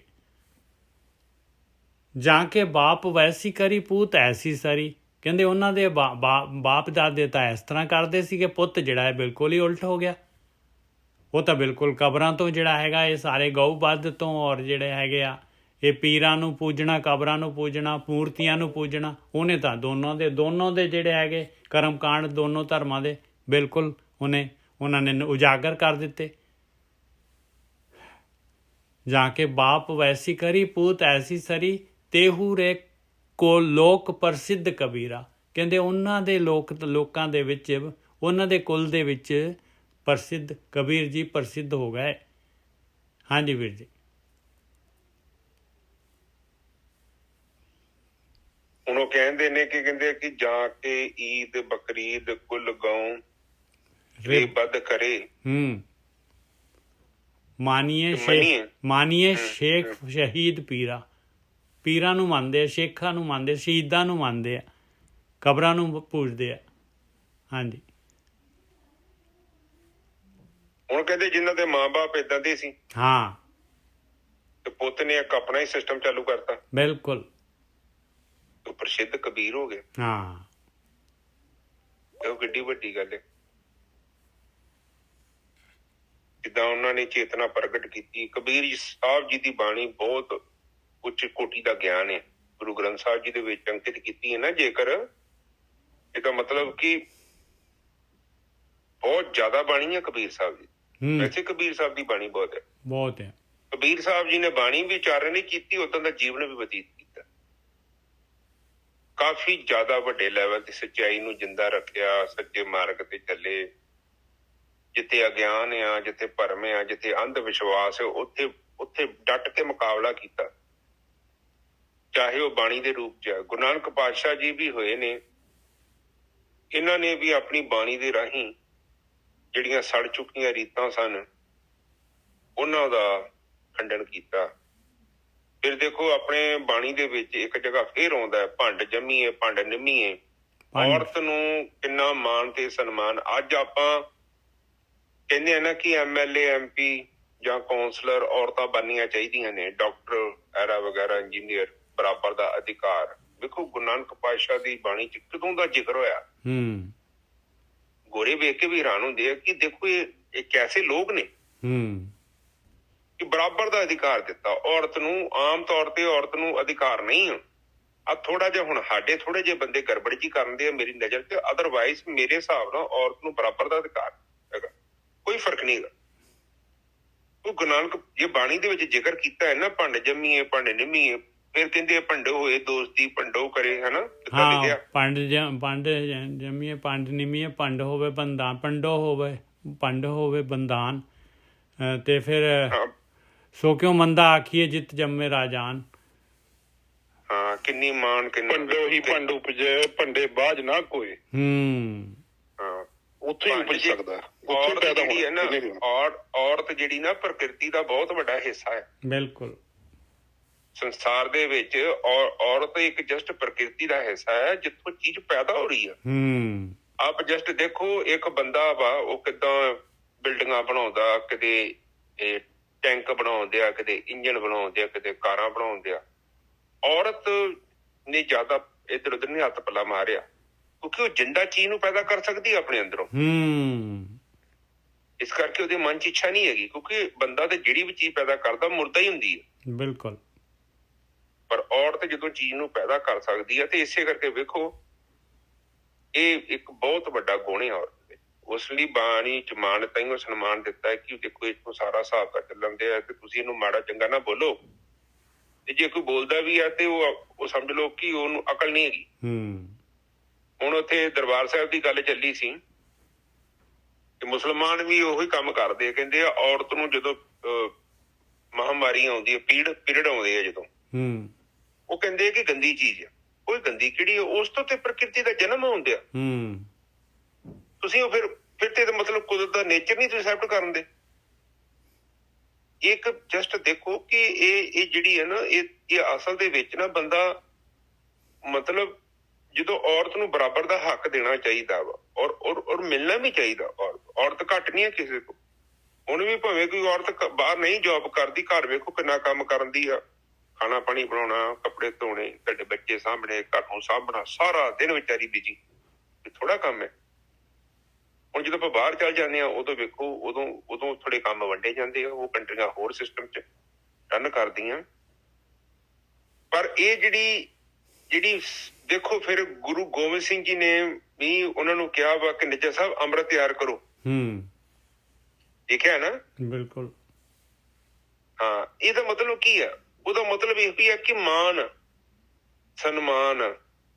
ਗੁਰੂ ਨਾਨਕ ਪਾਤਸ਼ਾਹ ਦੀ ਵੇਖੋ ਜ਼ਿੰਦਗੀ ਦੇ ਵਿੱਚ ਬੇਬੇ ਨਾਨਕੀ ਦਾ ਕਿੱਡਾ ਵੱਡਾ ਯੋਗਦਾਨ ਹੈ। ਉਹ ਫਿਰ ਨਿੱਜਾ ਸਾਹਿਬ। ਹਾਂਜੀ, ਬਿਲਕੁਲ। ਹਾਂ, ਕੁਝ ਗੱਲਾਂ ਹੁੰਦੀਆਂ ਨੇ ਵੈਸੇ ਆਮ ਤੌਰ ਤੇ ਸਮਾਜਿਕ ਤੌਰ ਤੇ ਆਪਾਂ ਸੋਚਦੇ ਹਾਂ ਕਿ ਗੰਦੀਆਂ ਗੱਲਾਂ ਹੈ, ਮਾੜੀਆਂ ਗੱਲਾਂ। ਮਾੜੀ ਗੱਲ ਕੋਈ ਸੰਸਾਰ ਤੇ ਨਹੀਂ ਹੈਗੀ। ਜੋ ਵੀ ਪ੍ਰਕਿਰਤੀ 'ਚ ਹੈਗਾ ਸਾਰਿਆਂ ਨੂੰ ਪਤਾ, ਪਰ ਆਪਾਂ ਐਕਚੁਅਲੀ ਪਤਾ ਕਿ ਉਹ ਗੱਲ ਨੂੰ ਹਜਮ ਨਹੀਂ ਕਰਦੇ। ਇਹ ਖਾਸ ਕਰਕੇ ਮੁਸਲਮਾਨ ਧਰਮ ਦੇ ਵਿੱਚ ਵੀ ਔਰਤ ਨੂੰ ਮਤਲਬ ਇੰਨਾ ਰੁਤਬਾ ਨਹੀਂ ਦਿੱਤਾ ਗਿਆ। ਨਾ ਉਹ ਤਾਂ ਅਲਾਉ ਹੀ ਨਹੀਂ ਕਰਦੇ। ਮਸਜਿਦ ਦੇ ਵਿੱਚ ਜਿਹੜਾ ਹੈਗਾ ਉਹਨੂੰ ਔਰਤ ਨੂੰ ਹੱਕ ਹੀ ਨਹੀਂ ਹੈ। ਉਹ ਤਾਂ ਕਦੀ ਜਾ ਹੀ ਨਹੀਂ ਸਕਦੀ ਮਸਜਿਦ ਦੇ ਵਿੱਚ। ਔਰ ਹਿੰਦੂ ਵੀ ਜਿਹੜੇ ਹੈਗੇ ਮੰਦਿਰਾਂ ਦੇ ਵਿੱਚ ਕਹਿੰਦੇ ਆ ਜਿਹੜੇ ਮਹੀਨਾ ਆਉਂਦਾ ਔਰਤ ਨੂੰ ਉਹ ਨਹੀਂ ਜਾ ਸਕਦੀ, ਪਵਿੱਤਰ ਹੁੰਦੀ ਆ। ਆਪਣੇ ਸਿੱਖ ਧਰਮ ਦੇ ਵਿੱਚ ਵੀ ਕਹਿੰਦੇ ਜੀ ਜੇ ਪਾਠ ਨਹੀਂ ਕਰ ਸਕਦੇ ਜੀ, ਅਖੰਡ ਪਾਠ ਦੀ ਰੌਲ ਨਹੀਂ ਲਾ ਸਕਦੀ ਉਸ ਟਾਈਮ। ਆਪਣੇ ਵੀ ਜਿਹੜਾ ਹੈਗਾ ਇਸ ਟਾਈਪ ਦੇ ਜਿਹੜੇ ਹੈਗੇ ਅਵਗੁਣ ਤਾਂ ਆਪਣੇ ਵੀ ਆਏ ਹੋਏ ਆ ਵੀ, ਇਹ ਵੀ ਸੀਗੇ ਆਪਣੇ ਵੀ। ਹਾਂਜੀ ਹਾਂ, ਇਹ ਚੀਜ਼ਾਂ ਨੂੰ ਸਾਨੂੰ ਚੁੱਕਿਆ ਸੀ ਉਹਨਾਂ ਨੇ, ਬਹੁਤ ਉੱਪਰ ਲੈ ਕੇ ਗਿਆ ਸੀ। ਦੇਖੋ ਜਦ ਤੱਕ ਆਪਾਂ ਕਿਸੇ ਨੂੰ ਮੌਕਾ ਹੀ ਨਹੀਂ ਦੇਵਾਂਗੇ ਤੇ ਉਹ ਬੰਦਾ ਕਿੱਥੋਂ ਪ੍ਰੂਵ ਕਰੂਗਾ। ਠੀਕ ਆ, ਕੁਛ ਸਾਰੇ ਮਾੜੇ ਨਹੀਂ ਹੈਗੇ। ਹਾਂ, ਇਹ ਆ ਕਿ ਬੁਰਾਈ ਥੋੜੀ ਜ਼ਿਆਦਾ ਦਿਖਦੀ ਆ। ਮੰਨ ਲਓ ਕੰਧ ਆ ਤੁਹਾਡੀ 100-150 ਫੁੱਟ ਦੀ ਕੰਧ ਆ, ਤੇ ਉੱਥੇ ਥੋੜਾ ਜਿਹਾ 2 ਫੁੱਟ ਤੇ ਦਾਗ ਲੱਗਾ ਨਾ, ਉਹ ਜ਼ਿਆਦਾ ਧਿਆਨ ਖਿੱਚਦਾ। ਪਰ ਇਹਦਾ ਮਤਲਬ ਇਹ ਆ ਕਿ ਨਿੱਜਾ ਸਾਹਿਬ ਜਿਹੜੀ 200 ਫੁੱਟ ਕੰਧ ਆ ਤੇ ਆਪਾਂ ਉਹਨੂੰ ਤੇ ਨਹੀਂ ਨਾ ਇਗਨੋਰ ਕਰ ਸਕਦੇ। ਸਹੀ ਹੈ, ਬਿਲਕੁਲ। ਕੁਛ ਬੰਦੇ ਜਿਹੜੇ ਆ ਮੰਨ ਲਓ ਉਹਨਾਂ ਦਾ ਨਹੀਂ ਉਹ ਕਰੈਕਟਰ ਨੂੰ ਕੀਪ ਕਰ ਪਾਉਂਦੇ, ਪਰ ਚੰਗੇ ਲੋਕ ਵੀ ਹੈਗੇ ਨੇ, ਬੜੇ ਬੜੇ ਕਰੈਕਟਰ ਵਾਲੇ ਲੋਕ ਨੇ, ਬੜੇ ਉਹਨਾਂ ਨੇ ਆਪਣਾ ਜੀਵਨ ਦਾ ਉਹਦੇ ਸਬੂਤ ਦੇ ਤੌਰ ਤੇ ਦਿੱਤਾ। ਉਹ ਬੜੇ ਔਰਤਾਂ ਵੀ ਜਤੀ ਬੜੀਆਂ ਹੋਈਆਂ ਨੇ। ਠੀਕ ਹੈ, ਸਾਨੂੰ ਵੀ ਇਹ ਸੋਚ ਨੂੰ ਅੱਗੇ ਰੱਖਣਾ ਚਾਹੀਦਾ। ਚਲੋ ਸਮਾਂ ਆਊਗਾ, ਸਮੇਂ ਨੇ ਆਪੇ ਕੀ ਘੁਮਾ ਦੇਣੀ ਆ। ਫਿਲਹਾਲ ਤੇ ਅਸੀਂ ਇਹ ਜ਼ਿਕਰ ਕਰਨਾ ਚਾਹੁੰਦੇ ਹਾਂ ਕਿ ਬਾਣੀ ਦੇ ਵਿੱਚ ਇਹ ਚੀਜ਼ ਨੂੰ ਬਹੁਤ ਉੱਚਾ ਸਨਮਾਨ ਦਿੱਤਾ ਹੈ। ਕਿਉਂ ਦਿੱਤਾ ਹੈ? ਕਿਉਂਕਿ ਇਹ ਬਣਦਾ ਵੀ ਆ। ਜੇ ਆਪਾਂ ਨਹੀਂ ਦਿੰਦੇ ਤੇ ਆਪਾਂ ਪ੍ਰਮਾਤਮਾ ਦੀ ਨਜ਼ਰ ਚ ਨਾ ਫਸਾਈ ਨਹੀਂ ਹੈਗੇ। ਇਹ ਵੀ ਚੀਜ਼ ਹੈ ਸਾਹਿਬ। ਬਿਲਕੁਲ, ਇੱਥੇ ਕਿਸੇ ਔਰਤ ਤੇ ਮਰਦ ਦੀ ਗੱਲ ਨਹੀਂ ਹੈ। ਉਹ ਕਹਿੰਦੇ ਕਿ ਜਿਹੜੀ ਚੀਜ਼ ਦਾ ਜਿੰਨਾ ਹੱਕ ਬਣਦਾ ਹੈ ਨਾ, ਉਹਨੂੰ ਦੇਣਾ ਪੈਣਾ ਤੈਨੂੰ। ਤੂੰ ਜੇ ਧੱਕਾ ਕਰ ਰਿਹਾ ਤੇ ਫਿਰ ਤੂੰ ਸਹੀ ਨਹੀਂ ਆ, ਬੇਈਮਾਨ ਹੈ। ਏਦਾਂ ਹੀ ਪਤਾ ਨਹੀਂ ਕੋਈ ਸਵਾਮੀ ਵਿਵੇਕਾਨੰਦ ਦੇ ਨਾਲ ਇਹ ਵਾਪਰਿਆ ਸੀ,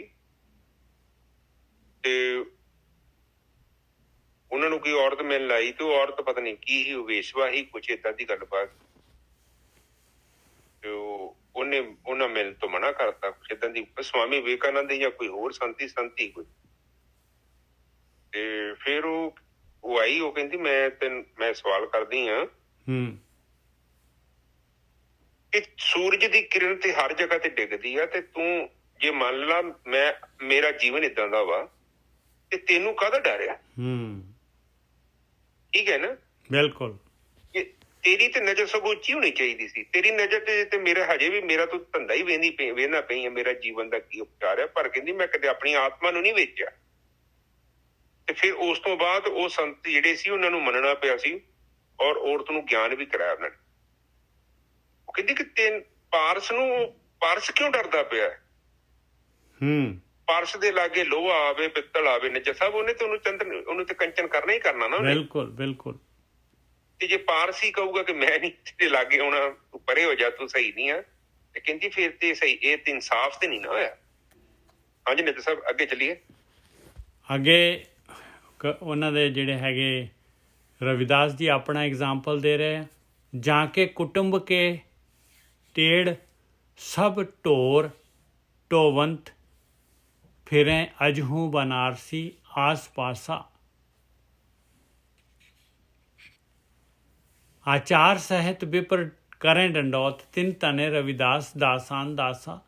ਕਹਿੰਦੇ ਜਿਸ ਖਾਨਦਾਨ ਦੇ ਜਿਹੜੇ ਹੈਗੇ ਲੋਕੀ ਹਾਲੇ ਵੀ ਬਨਾਰਸ ਦੇ ਆਸੇ ਪਾਸੇ ਜਿਹੜੇ ਹੈਗੇ ਢੋਰ ਢੋਂਦੇ, ਚਮੜੇ ਦਾ ਕੰਮ, ਚਮੜੇ ਦਾ ਵਪਾਰ ਹਾਲੇ ਵੀ ਕਰਦੇ ਫਿਰਦੇ ਆ ਆਸ ਪਾਸ ਬਨਾਰਸ ਦੇ, ਉਸ ਖਾਨਦਾਨ ਚੋਂ ਕਹਿੰਦੇ ਆ ਰਵਿਦਾਸ ਜੀ। ਕਹਿੰਦੇ ਮੈਂ ਦਾਸਾਂ ਦਾ ਦਾਸ ਉਸ ਖਾਨਦਾਨ ਚੋਂ ਹੈਗਾ।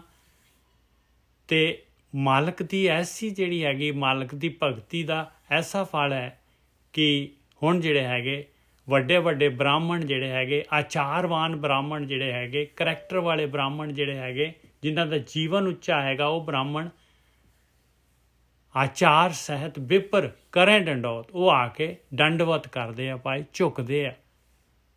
ਤਿੰਨ ਤਨੇ ਰਵਿਦਾਸ ਦਾਸਾਨ ਦਾਸਾ। ਕਹਿੰਦੇ ਉਹਨਾਂ ਦੇ ਖਾਨਦਾਨ ਦੇ ਵਿੱਚੋਂ ਰਵਿਦਾਸ ਜੀ ਕਹਿੰਦੇ ਆ ਮੈਂ ਦਾਸਾਂ ਦਾ ਦਾਸ ਉਹਨਾਂ ਦੇ ਖਾਨਦਾਨ ਦੇ ਵਿੱਚੋਂ ਹੈਗਾ। ਹਾਂਜੀ ਵੀਰ ਜੀ। ਹਾਂਜੀ ਠੀਕ ਹੈ ਜੀ। ਇੱਕ ਬੰਨੇ ਦੇਖੋ ਕਹਿੰਦੇ ਆ ਕਿ ਮੈਨੂੰ ਮਤਲਬ ਉਹਨਾਂ ਦਾ ਖਾਨਦਾਨ ਹੀ ਮਤਲਬ ਉਹ ਬਨਾਰਸ ਦੇ ਵਿੱਚ ਪਸ਼ੂਆਂ ਦੀ ਡੈਡ ਬੋਡੀ ਢੋਂਦੇ ਸੀ, ਫਿਰ ਉਤੋਂ ਮਾਸ ਲਾਉਂਦੇ ਸੀ। ਤੇ ਵੇਖੋ ਇੱਕ ਟਾਈਮ ਤੇ ਉਹ ਜਿਹੜੇ ਪੰਡਤ ਜਿਹੜੇ ਕਹਿੰਦੇ ਸੀ ਇਹ ਬੰਦੇ ਸ਼ੂਦਰ ਹੈਗੇ ਆ, ਬਿਲਕੁਲ ਇਹ ਬੰਦੇ ਮਤਲਬ ਇਹ ਭਿੱਟੇ ਹੋਏ ਬੰਦੇ ਨੇ, ਇਹ ਸਾਡੇ ਲੈਵਲ ਦੇ ਬੰਦੇ ਨਹੀਂ ਆ। ਫਿਰ ਵੇਖੋ ਉਹ ਜਿਹੜੇ ਬੰਦੇ ਆ ਉਹ ਰਵਿਦਾਸ ਜੀ ਨੂੰ ਕਹਿੰਦੇ ਨਮਸਕਾਰ ਕਰ ਰਹੇ ਨੇ। ਕਿੱਡੀ ਵੱਡੀ ਗੱਲ ਕਿ ਇੱਕ ਤਰਫ ਤੇ ਉਹਨਾਂ ਦੀ ਕੁੱਲ ਨੂੰ ਕਹਿੰਦੇ ਆ ਕਿ ਤੁਸੀਂ ਸਹੀ ਨਹੀਂ ਜੋ, ਤੁਸੀਂ ਚੁਮਿਆਰ ਜੋ। ਦੂਸਰੀ ਤਰਫ ਦੇਖੋ ਰਵਿਦਾਸ ਜੀ ਨੂੰ ਉਹ ਨਮਸਕਾਰ ਕਰਦੇ, ਡੰਡੌਤ ਕਰਦੇ ਆ। ਕਿਉਂ ਕਰਦੇ ਆ? ਕਿ ਰਵਿਦਾਸ ਜੀ ਦੇ ਅੰਦਰ ਜੋਤ ਪ੍ਰਗਟ ਹੋ ਗਈ। ਹੁਣ ਉਹ ਇੱਕ ਆਮ ਸਧਾਰਨ ਬੰਦਾ ਨਹੀਂ ਰਹਿ ਗਏ, ਉਹ ਇੱਕ ਮਤਲਬ ਬ੍ਰਹਮ ਦੇ ਨਾਲ ਕਨੈਕਟਡ ਨੇ। ਹੁਣ ਕਹਿਣ ਤੋਂ ਭਾਵ ਆ ਕਿ ਜਿੱਦਾਂ ਆਪਣੇ ਆਂਢ ਗੁਆਂਢ ਕਨੈਕਸ਼ਨ ਆਇਆ ਹੋਵੇ ਨਾ ਬੱਤੀ ਦਾ, ਤੇ ਜਦੋਂ ਆਪਾਂ ਕਨੈਕਸ਼ਨ ਅਪਲਾਈ ਕਰਦੇ ਆ ਤੇ ਉਹਦਾ ਬਹੁਤ ਬੈਨੀਫਿਟ ਆ, ਕਿਉਂਕਿ ਪਹਿਲਾਂ ਕਨੈਕਸ਼ਨ ਸਾਡੇ ਆਂਢ ਗੁਆਂਢ ਲੱਗਾ। ਠੀਕ ਹੈ ਨਿਜਾ ਸਾਹਿਬ? ਬਿਲਕੁਲ, ਉੱਥੋਂ ਬਿਲਕੁਲ ਕੁਇਕਲੀ ਜਿਹੜਾ ਹੈਗਾ ਜ਼ਿਆਦਾ ਖਰਚਾ ਨਹੀਂ ਆਏਗਾ, ਨੇੜੇ ਮਿਲ ਜਾਏਗਾ। ਹਾਂ, ਬਹੁਤ ਈਜ਼ੀ ਕਨੈਕਸ਼ਨ ਮਿਲ ਜਾਏਗਾ। ਤੇ ਜੇ ਤੁਸੀਂ ਨਵਾਂ ਕਨੈਕਸ਼ਨ ਲਵਾਓਗੇ ਤੇ ਫਿਰ ਬੜੀ ਦੂਰ ਦਾ ਕਨੈਕਸ਼ਨ ਹੈ ਤੇ ਫਿਰ ਐਸਟੀਮੇਟ ਆ, ਖਰਚੇ ਨੇ, ਖੰਭੇ ਪਤਾ ਨਹੀਂ ਤਾਰਾਂ ਕਿੰਨੀਆਂ, ਬਹੁਤ ਜ਼ਿਆਦਾ ਮਹਿੰਗਾ ਕੰਮ ਹੋ ਜਾਂਦਾ। ਇਸੇ ਹੀ ਤਰ੍ਹਾਂ ਡੰਡੌਤ ਕਿਉਂ ਕਰਦੇ ਨੇ ਉਹਨਾਂ ਨੂੰ? ਕਿਉਂਕਿ ਉਹਨਾਂ ਦੇ ਅੰਦਰ ਜੋਤ ਪ੍ਰਗਟ ਹੋਈ ਹੈ। ਔਰ ਜਦੋਂ ਇੱਕ ਹੀ ਬੰਦਾ ਜੁੜ ਜਾਂਦਾ ਹੈ, ਕੋਈ ਵੀ ਬੰਦਾ ਇਸ ਬ੍ਰਹਮ ਦੇ ਵਿੱਚ, ਇੱਕ ਬੜਾ ਨਿਯਮ ਹੈ, ਬੜਾ ਕਲੀਅਰ ਨਿਯਮ ਹੈ, ਇੱਕ ਬੰਦਾ ਜਦੋਂ ਵੀ ਕਨੈਕਟਡ ਹੋ ਗਿਆ ਉਸ ਤੋਂ ਬਾਅਦ ਫਿਰ ਦੂਜਿਆਂ ਨੂੰ ਕਨੈਕਟਡ ਹੋਣ ਲਈ ਜ਼ਿਆਦਾ ਖਰਚਾ, ਜ਼ਿਆਦਾ ਮਿਹਨਤ ਕਰਨ ਦੀ ਲੋੜ ਨਹੀਂ, ਕਿਉਂਕਿ ਇੱਕ ਬੰਦੇ ਕੋਲ ਆਲਰੇਡੀ ਸਪਲਾਈ ਆ ਚੁੱਕੀ ਹੈ। ਇਸੇ ਕਰਕੇ ਵੇਖੋ ਇਹ ਡੰਡੌਤ ਕਰਦੇ ਨੇ ਕਿ ਉਹਨਾਂ ਨੂੰ ਪਤਾ ਲੱਗ ਗਿਆ ਕਿ ਇਹ ਬੰਦਾ ਤੇ ਬ੍ਰਹਮ ਗਿਆਨੀ ਹੈ ਔਰ ਇਸ ਬੰਦੇ ਦੇ ਕੋਲ ਔਰਾ ਹੈਗੀ ਹੈ, ਕਨੈਕਸ਼ਨ ਵੀ ਹੈਗਾ। ਇਹਨਾਂ ਕੋਲ ਗਿਆਨ ਲੈ ਕੇ ਔਰ ਆਪਾਂ ਵੀ ਉਸ ਗਿਆਨ ਦੇ ਅਨੁਸਾਰ ਚੱਲ ਕੇ ਨਿਕਲ ਸਕਦੇ ਹਾਂ। ਬਸ ਹੋਰ ਕਾਹਦਾ? ਉਹਨਾਂ ਨੂੰ ਸਰੀਰ ਦੇ ਤੌਰ ਤੇ ਨਹੀਂ ਨਮਸਕਾਰ ਕਰ ਰਹੇ, ਉਹ ਕਹਿੰਦੇ ਕਿਤੇ ਜੋਤ ਪ੍ਰਗਟ ਹੋ ਗਈ। ਔਰ ਤੁਹਾਨੂੰ ਵੀ ਪਤਾ ਹੈ ਕਿ ਜਿੱਥੇ ਜੋਤ ਪ੍ਰਗਟ ਹੋ ਗਈ ਫਿਰ ਉੱਥੋਂ ਉਹਦਾ ਗਿਆਨ ਦਾ ਫਾਇਦਾ ਬੜਾ, ਕਨੈਕਸ਼ਨ ਬੜਾ ਸੌਖਾ ਮਿਲ ਜਾਂਦਾ, ਜ਼ਿਆਦਾ ਮਿਹਨਤ ਨਹੀਂ ਕਰਨੀ ਪੈਂਦੀ। ਇੱਕ ਥੋੜੀ ਬਹੁਤੀ ਗਾਈਡੈਂਸ ਵੀ ਇਹਨਾਂ ਦੀ ਕੰਮ ਆ ਜਾਂਦੀ, ਕਿਉਂਕਿ ਇਹਨੇ ਲਵਾਇਆ ਵਾ ਨਾ ਕਨੈਕਸ਼ਨ। ਬਿਲਕੁਲ, ਉਹ ਦੱਸ ਦਿੰਦਾ ਭਾਈ ਆ ਇਹ ਕਾਗਜ਼ ਲੱਗਣੇ, ਇੱਥੇ ਇੱਥੇ ਆਹ ਅੜਚਣਾਂ ਆਉਣੀਆਂ, ਆਹ ਮੁਸ਼ਕਲਾਂ ਆਉਣੀਆਂ, ਕਿ ਇਹਨੂੰ ਤੂੰ ਏਦਾਂ ਹੱਲ ਕਰ ਲਈ। ਬਸ ਠੀਕ ਹੀ ਠੀਕ, ਤੋ ਇੰਨੀ ਗੱਲਬਾਤ ਹੈ। ਠੀਕ ਹੈ ਨਿਜਾ ਸਾਹਿਬ? ਬਿਲਕੁਲ। ਹਾਂਜੀ, ਤੇ ਹੋਰ ਹੈ ਕਿ ਟਾਈਮ ਥੋੜਾ ਦੇਖ ਲਓ, ਇੱਕ ਸ਼ਬਦ ਹੋਰ ਲੈ ਲੈਨੇ, ਲੈ ਲਓ, 10 ਮਿੰਟ ਹੈਗੇ। ਹਾਂਜੀ ਹਾਂਜੀ। ਮਲਹਾਰ ਇੱਕ ਓਂਕਾਰ ਸਤਿਗੁਰ ਪ੍ਰਸਾਦ, ਇਹ ਕਬੀਰ ਜੀ ਦਾ ਸ਼ਬਦ ਹੈ ਜੀ, ਮਲਹਾਰ ਰਾਗ ਦੇ ਵਿੱਚ ਹੀ। ਮਲਹਾਰ ਇੱਕ ਓਂਕਾਰ ਸਤਿਗੁਰ ਪ੍ਰਸਾਦ, ਮਿਲਤ ਪਿਆਰੋ ਪ੍ਰਾਨ ਨਾਥ ਕਵਨ ਭਗਤ ਤੇ। ਕਹਿੰਦੇ ਉਹ ਮਾਲਕ ਪਰਮਾਤਮਾ ਜਿਹੜਾ ਹੈਗਾ ਉਹ ਪ੍ਰਾਣਾਂ ਦਾ ਨਾਥ, ਕਿਹੜੀ ਭਗਤੀ ਦੇ ਨਾਲ ਮਿਲਦਾ ਹੈ? ਉਹ ਭਗਤੀ ਕਰੀਏ ਆਪਾਂ ਜਿਹੜੇ ਹੈਗੇ ਪਰਮ ਭਗਤੀ ਕਰੀਏ ਤੇ ਉਹ ਮਾਲਕ ਪਰਮਾਤਮਾ ਨਾ ਮਿਲੇ ਪਾਏ। ਉਹ ਕਿਸ ਤਰ੍ਹਾਂ ਮਿਲਦਾ ਹੈ? ਕਿਹੜੀ ਭਗਤੀ ਦੇ ਨਾਲ ਮਿਲਦਾ ਹੈ? ਸਾਧ ਸੰਗਤ ਪਾਈ ਪਰਮ ਗਤੇ। ਕਹਿੰਦੇ ਸਾਧ ਸੰਗਤ ਤੋਂ ਪਤਾ ਲੱਗਦਾ ਹੈ ਪਾਏ। ਇਹ ਉੱਚੀ ਅਵਸਥਾ ਚੌਥੇ ਪਦ ਦੀ, ਵੀ ਕਿਸ ਤਰ੍ਹਾਂ ਜਿਹੜਾ ਹੈਗਾ ਪਰਮਾਤਮਾ ਤੱਕ ਪਹੁੰਚ ਸਕਦੇ ਹਾਂ ਆਪਾਂ। ਮਿਲਤ ਪਿਆਰੋ ਪ੍ਰਾਣ ਨਾਥ, ਪ੍ਰਾਣਾਂ ਦਾ ਨਾਥ, ਕਵਨ ਭਗਤ ਤੇ। ਕਿਹੜੀ ਭਗਤੀ ਦੇ ਨਾਲ ਮਿਲਣਾ? ਉਹਨੇ ਭਗਤੀ ਦੇ ਨਾਲ ਆ, ਪਰ ਕਿਹੜੀ ਭਗਤੀ ਦੇ ਨਾਲ? ਸਾਧ ਸੰਗਤ ਪਾਈ ਪਰਮ ਗਤੇ ਰਹਾਓ। ਸਾਧ ਸੰਗਤ ਦੇ ਵਿੱਚ ਜਿਹੜਾ ਹੈਗਾ ਇਹ ਉੱਚੀ ਅਵਸਥਾ ਜਿਹੜੀ ਹੈਗੀ, ਇਹ ਗਿਆਨ ਮਿਲ ਸਕਦਾ ਹੈ ਪਾਏ ਕਿ ਮਾਲਕ ਪਰਮਾਤਮਾ ਦੀ ਨੇੜਤਾ ਕਿਵੇਂ ਹੋਣੀ ਆ, ਆਪਣੀ ਆਤਮਾ ਦੇ ਵਿੱਚ ਜਿਹੜਾ ਹੈਗਾ ਆਤਮ ਗਿਆਨ ਕਿਵੇਂ ਪ੍ਰਾਪਤ ਕਰਨਾ ਹੈ, ਸਾਧਨਾ ਕਿਵੇਂ ਕਰਨੀ ਹੈ। ਰਹਾਓ मैले कपड़े कहाँ लो तोवो, आवेगी नींद कहाँ लो सोवो, कहाँ लग सोवो। ਕਹਿੰਦੇ ਮੈਂ ਇਹ ਕੱਪੜਾ ਮਿਲ ਜਾਂਦਾ ਹੈ ਮੈਨੂੰ, ਇਹ ਮੈਲਾ ਹੀ ਕੱਪੜਾ ਹੈ, ਕਾਰਨ ਸ਼ੀਟ ਜਿਹੜਾ ਹੈਗਾ ਮੇਰੇ ਨਾਲ ਹੀ ਆ ਜਾਂਦਾ ਹੈ ਮੈਲਾ ਕੱਪੜਾ, ਔਰ ਇਹਨੂੰ ਮੈਂ ਕਦ ਤੱਕ ਇਹਨੂੰ ਧੋਂਦਾ ਰਵਾਂ। ਉਹ ਮਾਇਆ ਦੀ ਨੀਂਦ ਆ ਜਾਂਦੀ ਆ ਔਰ ਜਿਹੜਾ ਹੈਗਾ ਮੇਰਾ ਜਨਮ ਖਤਮ ਹੋ ਜਾਂਦਾ ਹੈ। ਔਰ ਕੁਛ ਜਿਹੜਾ ਹੈਗਾ ਮੈਂ ਲੋਕਾਂ ਦੇ ਜਿਹੜੇ ਹੈਗੇ ਅਵਗੁਣ ਦੇਖਦਾ ਰਹਿਣਾ ਹੈ, ਲੋਕਾਂ ਦੇ ਕੱਪੜੇ ਧੋਈ ਜਾਣਾ ਹੈ, ਲੋਕਾਂ ਦੀ ਮੈਲ ਜਿਹੜਾ ਹੈਗਾ ਧੋਣਾ ਹੈ। मैले कपड़े कहाँ लो तोवो, आवेगी नींद कहाँ लग सोवो। जोई जोई जोरियो सोई सोई फाटियो। ਕਹਿੰਦੇ ਜਿਹੜਾ ਵੀ ਜੋਈ ਜੋਈ ਜੋਰਿਓ ਸੋਈ ਸੋਈ ਫਾਟਿਓ। ਜਿਹੜਾ ਵੀ ਜੋੜਦਾ ਸੀਗਾ ਮੈਂ, ਜਿਹੜਾ ਵੀ ਇਹ ਜ਼ੋਰ ਦਾ ਮਤਲਬ ਵੀ ਜਿਹੜੀ ਵੀ ਚੀਜ਼ ਮੈਂ ਜਿਹੜਾ ਹੈਗਾ ਇਹਨੂੰ ਪੈਚ ਚਲਾਉਂਦਾ ਸੀਗਾ, ਜਿਹੜਾ ਵੀ ਜੋਈ ਜੋਈ ਜੋਰਿਓ ਸੋਈ ਸੋਈ ਫਾਟਿਓ, ਉਹ ਫਟ ਜਾਂਦਾ ਸੀਗਾ ਭਾਈ। ਇਹ ਤਾਂ ਜਿਹੜਾ ਹੈਗਾ, ਜਿਹੜਾ ਵੀ ਮੈਂ ਮਾਇਆ ਦਾ ਪੈਚ, ਆਪਾਂ ਕੀ ਕਰਦੇ ਆ, ਕਾਰਨ ਸਰੀਰ ਨੂੰ ਪੈਚ ਲਾਉਣੇ ਆ, ਕਾਮ ਦਾ, ਕ੍ਰੋਧ ਦਾ, ਲੋਭ ਦਾ, ਮੋਹ ਦਾ, ਇਹ ਪੈਚਸ ਲਗਾਉਣੇ ਆ ਆਪਾਂ। ਇਹਦੇ ਨਾਲ ਕਾਰਨ ਔਗਣਾਂ ਨਾਲ ਲੜਦੇ ਆ ਵੀਰ ਜੀ, ਹਨਾ, ਔਗਣਾਂ ਨਾਲ ਲੜਦੇ ਆ ਜਿਹੜਾ, ਹਾਂ, ਇਹ ਪੈਚ ਲੱਗਦੇ ਆ। ਜੋਈ ਜੋਈ ਜੋਰਿਓ ਸੋਈ ਸੋਈ ਫਾਟਿਓ। ਕਹਿੰਦੇ ਝੂਠੇ ਬੰਜ ਉਠੀ ਗਈ ਹਾਟਿਓ। ਕਹਿੰਦੇ ਇਹ ਜਿਹੜੀ ਹੱਟੀ ਹੈ, ਇਹ ਜਿਹੜੀ ਪੈਚ ਲਾਉਣ ਵਾਲੀ ਜਿਹੜੀ ਹੱਟੀ ਆ, ਔਰ ਫਿਰ ਕਹਿੰਦੇ ਇਹ ਜਿਹੜੀ ਹੱਟੀ ਖਤਮ ਹੋ ਗਈ। ਕਹਿੰਦੀ ਇਹ ਜਿਹੜੇ ਮੇਰਾ ਮਨ ਜਿਹੜਾ ਹੈਗਾ, ਮੈਂ ਮਨ ਨੂੰ ਕਾਬੂ ਕਰ ਲਿਆ। ਇਹ ਕਾਮ ਕ੍ਰੋਧ ਲੋਭ ਮੋਹ ਹੰਕਾਰ ਦੇ ਪੈਚਸ ਜਿਹੜਾ ਲਾਉਂਦਾ ਸੀਗਾ, ਇਹ ਅਵਗੁਣਾਂ ਦੇ ਜਿਹੜਾ ਹੈਗਾ, ਇਹ ਹੁਣ ਇਹ ਹੱਟੀ ਬੰਦ ਹੋ ਗਈ। ਕਹੋ ਰਵਿਦਾਸ ਪਇਓ ਜਬ ਲੇਖੋ। ਰਵਿਦਾਸ ਜੀ ਦੀ ਬਾਣੀ ਹੈ, ਮਾਫ ਕਰਨਾ ਜੀ। ਕਹੋ ਰਵਿਦਾਸ ਪਇਓ ਜਬ ਲੇਖੋ, ਜੋਈ ਜੋਈ ਕੀਨੋ ਸੋਈ ਸੋਈ ਦੇਖਿਓ। ਕਹਿੰਦੇ ਭਾਈ ਜਦ ਲੇਖਾ ਹੁੰਦਾ ਇਨਸਾਨ ਦਾ, ਤੇ ਜੋ ਕੁਛ ਵੀ ਇਨਸਾਨ ਕਰਦਾ ਹੈ ਭਾਈ, ਉਹੀ ਕੁਛ ਜਿਹੜਾ ਹੈਗਾ ਉਹਨੂੰ ਮਿਲਦਾ ਹੈ। ਜੋ ਵੀ ਕੁਛ ਖੇਤ ਸਰੀਰ ਦੇ ਵਿੱਚ ਬੀਜਦਾ ਹੈ, ਉਹੀ ਉਹਨੂੰ ਵੱਢਣਾ ਪੈਂਦਾ ਹੈ। ਕਹੋ ਰਵਿਦਾਸ ਪਇਓ ਜਬ ਲੇਖੋ, ਜੋਈ ਜੋਈ ਕੀਨੋ ਸੋਈ ਸੋਈ ਦੇਖਿਓ। ਇਸ ਕਰਕੇ ਭਾਈ ਮੈਂ ਜਿਹੜਾ ਹੈਗਾ ਇਹ ਅਵਗੁਣਾਂ ਵਾਲੀ ਜਿਹੜੀ ਹੱਟੀ ਹੈਗੀ, ਇਹ ਬੰਦ ਕਰ ਦਿੱਤੀ। ਮੈਂ ਉਹ ਮਾਲਕ ਪਰਮਾਤਮਾ ਦੀ ਭਗਤੀ ਧਿਆਨ ਸਿਮਰਨ ਕਰਦਾ ਹਾਂ, ਔਰ ਉਹਦੇ ਨਾਲ ਕਾਰਨ ਸਰੀਰ ਜਿਹੜਾ ਹੈਗਾ, ਉਹ ਕਾਰਨ ਸਰੀਰ ਨਸ਼ਟ ਹੋ ਗਿਆ। ਹੁਣ ਜਦ ਲੇਖਾ ਹੋਇਆ ਤੇ ਮੇਰਾ ਕੋਈ ਜਿਹੜਾ ਹੈਗਾ ਲੇਖਾ ਹੀ ਨਹੀਂ ਸੀ, ਅਵਗੁਣ ਹੀ ਨਹੀਂ ਹੈਗਾ। ਕਹੋ ਰਵਿਦਾਸ ਪਇਓ ਜਬ ਲੇਖੋ, ਜੋਈ ਜੋਈ ਕੀਨੋ ਸੋਈ ਸੋਈ ਦੇਖਿਓ। ਉਹੀ ਮੈਨੂੰ ਪ੍ਰਗਟ ਹੋ ਗਿਆ। ਹਾਂਜੀ ਵੀਰ ਜੀ। ਮਿਲਤ ਪਿਆਰੋ ਪ੍ਰਾਣਨਾਥ, ਕਵਨ ਭਗਤ ਤੇ ਸਾਧ ਸੰਗਤ ਪਾਈ ਪਰਮ ਗਤੇ। ਰਹਾਓ। ਕਹਿੰਦੇ ਉਹ ਪ੍ਰਾਣਾਂ ਦਾ ਨਾਥ ਮਾਲਕ ਪਰਮਾਤਮਾ ਕਿਹੜੀ ਭਗਤੀ ਦੇ ਨਾਲ ਮਿਲਦਾ ਹੈ ਭਾਈ, ਉਹ ਭਗਤੀ ਕਰੀਏ ਆਪਾਂ, ਔਰ ਸਾਧ ਸੰਗਤ ਦੇ ਵਿੱਚ ਜਿਹੜਾ ਹੈਗਾ ਉਹਦਾ ਗਿਆਨ ਪ੍ਰਾਪਤ ਹੁੰਦਾ ਹੈ। ਔਰ ਉੱਚੀ ਅਵਸਥਾ ਜਿਹੜੀ ਚੌਥੇ ਪਦ ਦੇ ਵਿੱਚ ਇਨਸਾਨ ਉਸ ਧਿਆਨ ਸਿਮਰਨ ਦੇ ਦੁਆਰਾ ਜੋ ਸਾਧ ਸੰਗਤ ਦੇ ਵਿੱਚ ਮਿਲਦਾ ਹੈ ਗਿਆਨ, ਉਹਦੇ ਦੁਆਰਾ ਜਾਂਦਾ ਹੈ। ਰਹਾਓ। ਹਾਂਜੀ ਵੀਰ ਜੀ। ਹਾਂਜੀ ਠੀਕ ਹੈ ਜੀ। ਪਹਿਲੀ ਤੁਕ 'ਚ ਵੇਖੋ ਕਹਿੰਦੇ ਨੇ ਮਿਲਤ ਪਿਆਰੋ ਪ੍ਰਾਣਨਾਥ, ਕਵਨ ਭਗਤੀ ਤੇ। ਕਹਿੰਦੇ ਕਿਹੜੀ ਭਗਤੀ ਦੇ ਨਾਲ ਜਿਹੜੇ ਉਹ ਪ੍ਰਾਣਨਾਥ ਮਿਲਦੇ ਆ। ਪ੍ਰਾਣਨਾਥ ਦਾ ਮਤਲਬ ਜਿਹੜਾ ਪ੍ਰਾਣਾਂ ਨੂੰ ਚਲਾਉਂਦਾ ਹੈ, ਪਰਮਾਤਮਾ, ਜਿਹਦੇ ਕਰਕੇ ਇਹ ਸਾਰੀ ਸ਼ਕਤੀ ਜੋ ਵੀ ਪ੍ਰਗਟ ਹੈ, ਜੋ ਸੰਸਾਰ ਤੇ ਹੋ ਰਿਹਾ, ਜਿਹਦੇ ਕਰਕੇ ਚੱਲ ਰਿਹਾ, ਉਹਨੂੰ ਕਿਸ ਭਗਤੀ ਦੇ ਨਾਲ ਜਾਣਿਆ ਜਾ ਸਕਦਾ। ਕਵਨ ਭਗਤੀ। ਕਵਨ ਦਾ ਮਤਲਬ ਕਿਹੜੀ, ਠੀਕ ਹੈ ਨੀ ਜੱਜ ਸਾਹਿਬ? ਬਿਲਕੁਲ। ਦੇਖੋ ਪਤਾ ਕੀ ਹੈ, ਰਾਮ ਰਾਮ ਕਰਤਾ ਸਭ ਜਗ, ਫਿਰੇ ਰਾਮ ਨਾ ਪਾਇਆ ਜਾਵੇ। ਇੱਥੋਂ ਕਹਿੰਦੇ ਕਿ ਕਿਹੜੀ ਵਿਧੀ ਕੀ ਹੈ ਜਿੱਥੇ ਪਰਮਾਤਮਾ, ਜਿਹੜਾ ਆਮ ਪਰਮਾਤਮਾ ਦੀ ਨਹੀਂ ਗੱਲ ਕਰਦੇ, ਕਿਸੇ ਮੂਰਤੀ ਜਾਂ ਤਸਵੀਰ ਦੀ, ਕਿਸੇ ਬੰਦੇ ਦੀ ਗੱਲ ਨਹੀਂ ਕਰਦੇ, ਉਹ ਪਰਮਾਤਮਾ ਦੀ ਗੱਲ ਕਰ ਰਹੇ। ਕਹਿੰਦੇ ਜਿਹੜਾ ਪ੍ਰਾਣ ਹੈ, ਪ੍ਰਾਣ ਨਾਲ, ਜਿਹੜਾ ਪ੍ਰਾਣਾਂ ਦੇ ਨਾਲ ਸੰਸਾਰ ਨੂੰ ਚਲਾਉਂਦਾ ਹੈ, ਹਰ ਚੀਜ਼ ਪ੍ਰਾਣਾਂ ਨਾਲ ਚੱਲ ਰਹੀ। ਕਹਿੰਦੇ ਸਾਧ ਸੰਗ ਪਾਈ ਪਰਮ ਗਤੀ। ਪਹਿਲੀ ਉਹ ਤੁਕ ਬੋਲੀ, ਫਿਰ ਦੂਜੀ ਤੁਕ ਚ ਕਹਿੰਦੇ ਸੰਗਤ ਦੇ ਵਿੱਚ ਉਹ ਚੀਜ਼ ਦਾ ਗਿਆਨ ਮਿਲ ਗਿਆ।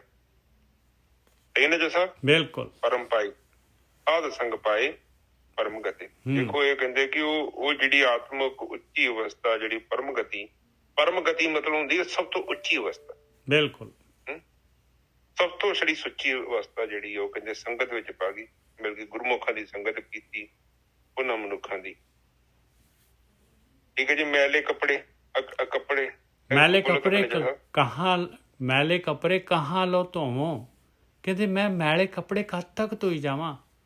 ਇਹ ਮੈਲ ਜਿਹੜੀ ਹੈ ਲਾਈ ਜਾਵਾਂ, ਤੇ ਮੈਲ ਜਿਹੜੀ ਹੈਗੀ ਧੋਈ ਜਾਵਾਂ, ਤੇ ਦੂਜਿਆਂ ਦੀ ਨਿੰਦਾ ਚੁਗਲੀ ਜਿਹੜੀ ਹੈਗੀ, ਇਹ ਮੈਲ ਜਿਹੜੀ ਹੈਗੀ ਦੂਜਿਆਂ ਦੀ ਮੈਲ ਕਦ ਤੱਕ ਮੈਂ ਨਿੰਦਾ ਚੁਗਲੀ ਕਰਦੇ ਰਵਾਂ ਭਾਈ। ਆਵੇਗੀ ਨੀਂਦ ਕਹਾਂ ਲਗ ਸੋਵੋ। ਔਰ ਆਹ ਜਿਹੜੀ ਮਾਇਆ ਦੀ ਨੀਂਦ ਹੈਗੀ ਆ, ਇਹ ਕਦ ਤੱਕ ਮੈਂ ਇਸ ਨੀਂਦ ਦੇ ਵਿੱਚ ਸੁੱਤਾ ਰਵਾਂ? ਕਦ ਤੱਕ ਮੈਂ ਆਪਣੇ ਜਨਮ ਗਵਾਉਂਦਾ ਰਵਾਂ? ਹਾਂਜੀ ਵੀਰ ਜੀ। ਪੁਲੀ ਤੁਕ ਚ ਕਹਿ ਰਹੇ ਨੇ ਕਿ ਮੈਲੇ ਕੱਪੜੇ ਕਹਾਂ ਲੋ ਧੋਵਾਂ। ਕਹਿੰਦੇ ਕਿ ਮੇਰੇ ਜਿਹੜੇ ਕੱਪੜੇ ਆ, ਕੱਪੜੇ ਦਾ ਮਤਲਬ ਇਹ ਨਾ ਬਾਣੀ ਕਹਿੰਦੀ ਹੈ ਨਾ ਕਿ ਸਰੀਰ ਅਵਗੁਣ, ਸਰੀਰ ਜਿਹੜਾ ਹੈਗਾ ਇਹੀ ਕੱਪੜਾ ਹੈ ਆਪਣੇ ਕੋਲ। ਆਤਮਾ ਨੂੰ ਇਹੀ ਕੱਪੜਾ ਮਿਲਿਆ ਹੋਇਆ।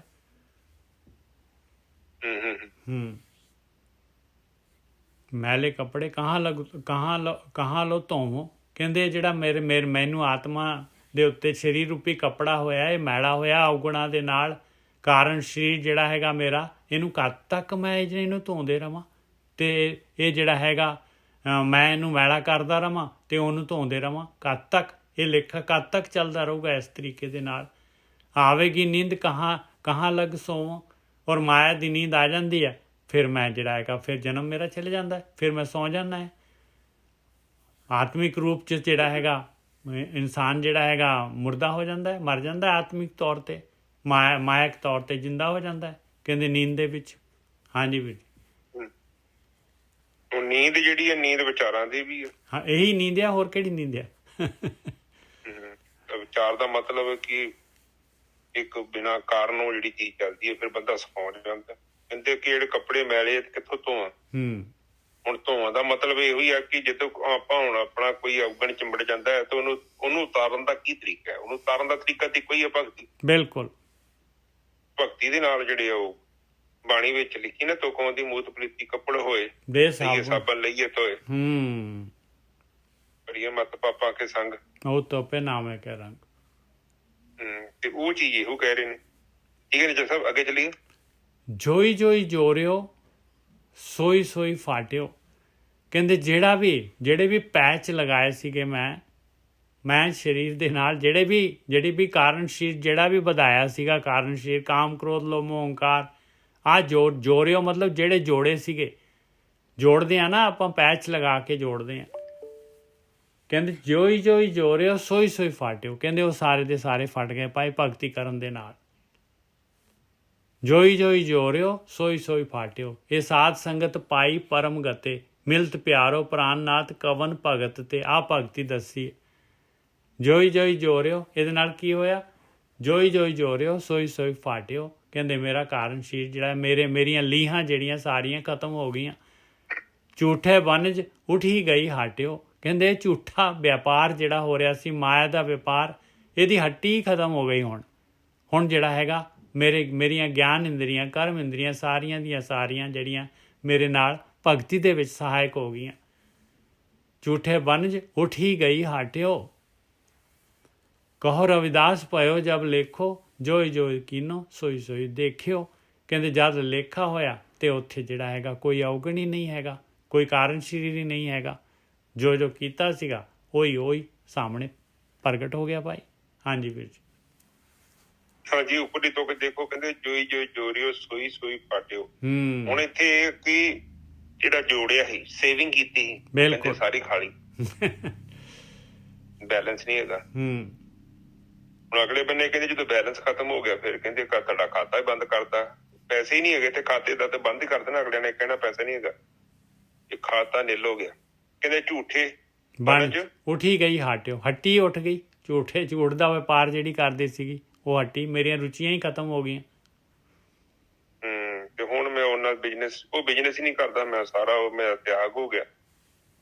ਜਿੱਦਣ ਮੇਰੀ ਸੁਰਤੀ ਜਾਂਦੀ ਸੀ, ਸੁਰਤੀ ਹੁਣ ਜਾਂਦੀ ਨਹੀਂ ਹੁੰਦੀ, ਕਿਉਂਕਿ ਉਹ ਦੁਕਾਨ ਹੀ ਬੰਦ ਹੋ ਗਈ। ਬਿਲਕੁਲ। ਕਹੋ ਰਵਿਦਾਸ ਭਿਓ ਜਬ ਲੇਖੋ, ਜੋਈ ਜੋਈ ਕੀਨੋ ਸੋਈ ਸੋਈ ਦੇਖਿਓ। ਬਸ ਕਹਿੰਦੇ ਹੁਣ ਜਦ ਲੇਖਾ ਕੀ ਕਹੋ ਰਵਿਦਾਸ ਭਇਓ ਜਬ ਲੇਖੋ, ਜਦ ਦੇਖਿਆ ਲੇਖਾ ਤੇ ਜੋ ਮੈਂ ਕੀਤਾ ਸੀਗਾ ਉਹੀ ਜਿਹੜਾ ਹੈਗਾ ਮੈਨੂੰ ਪ੍ਰਗਟ ਹੋ ਗਿਆ। ਜੋ ਮੈਂ, ਕਿਉਂਕਿ ਇਨਸਾਨ ਜੋ ਕਰਮ ਕਰਦਾ ਉਹੀ ਪ੍ਰਗਟ ਹੋ ਜਾਂਦੇ ਆ ਭਾਈ। ਜੋ ਵੀ ਕਰਮ ਕਰਦਾ ਇਹਨਾਂ ਦਾ ਹੀ ਫਲ ਮਿਲਦਾ। ਇਸ ਕਰਕੇ ਜਿਹੜਾ ਹੈਗਾ ਉਹ ਪਤਾ ਲੱਗ ਗਿਆ। ਕਹੋ ਰਵਿਦਾਸ ਭਇਓ ਜਬ ਲੇਖੋ, ਜੋਈ ਕੀਨੋ ਸੋਈ ਸੋਈ ਦੇਖਿਓ।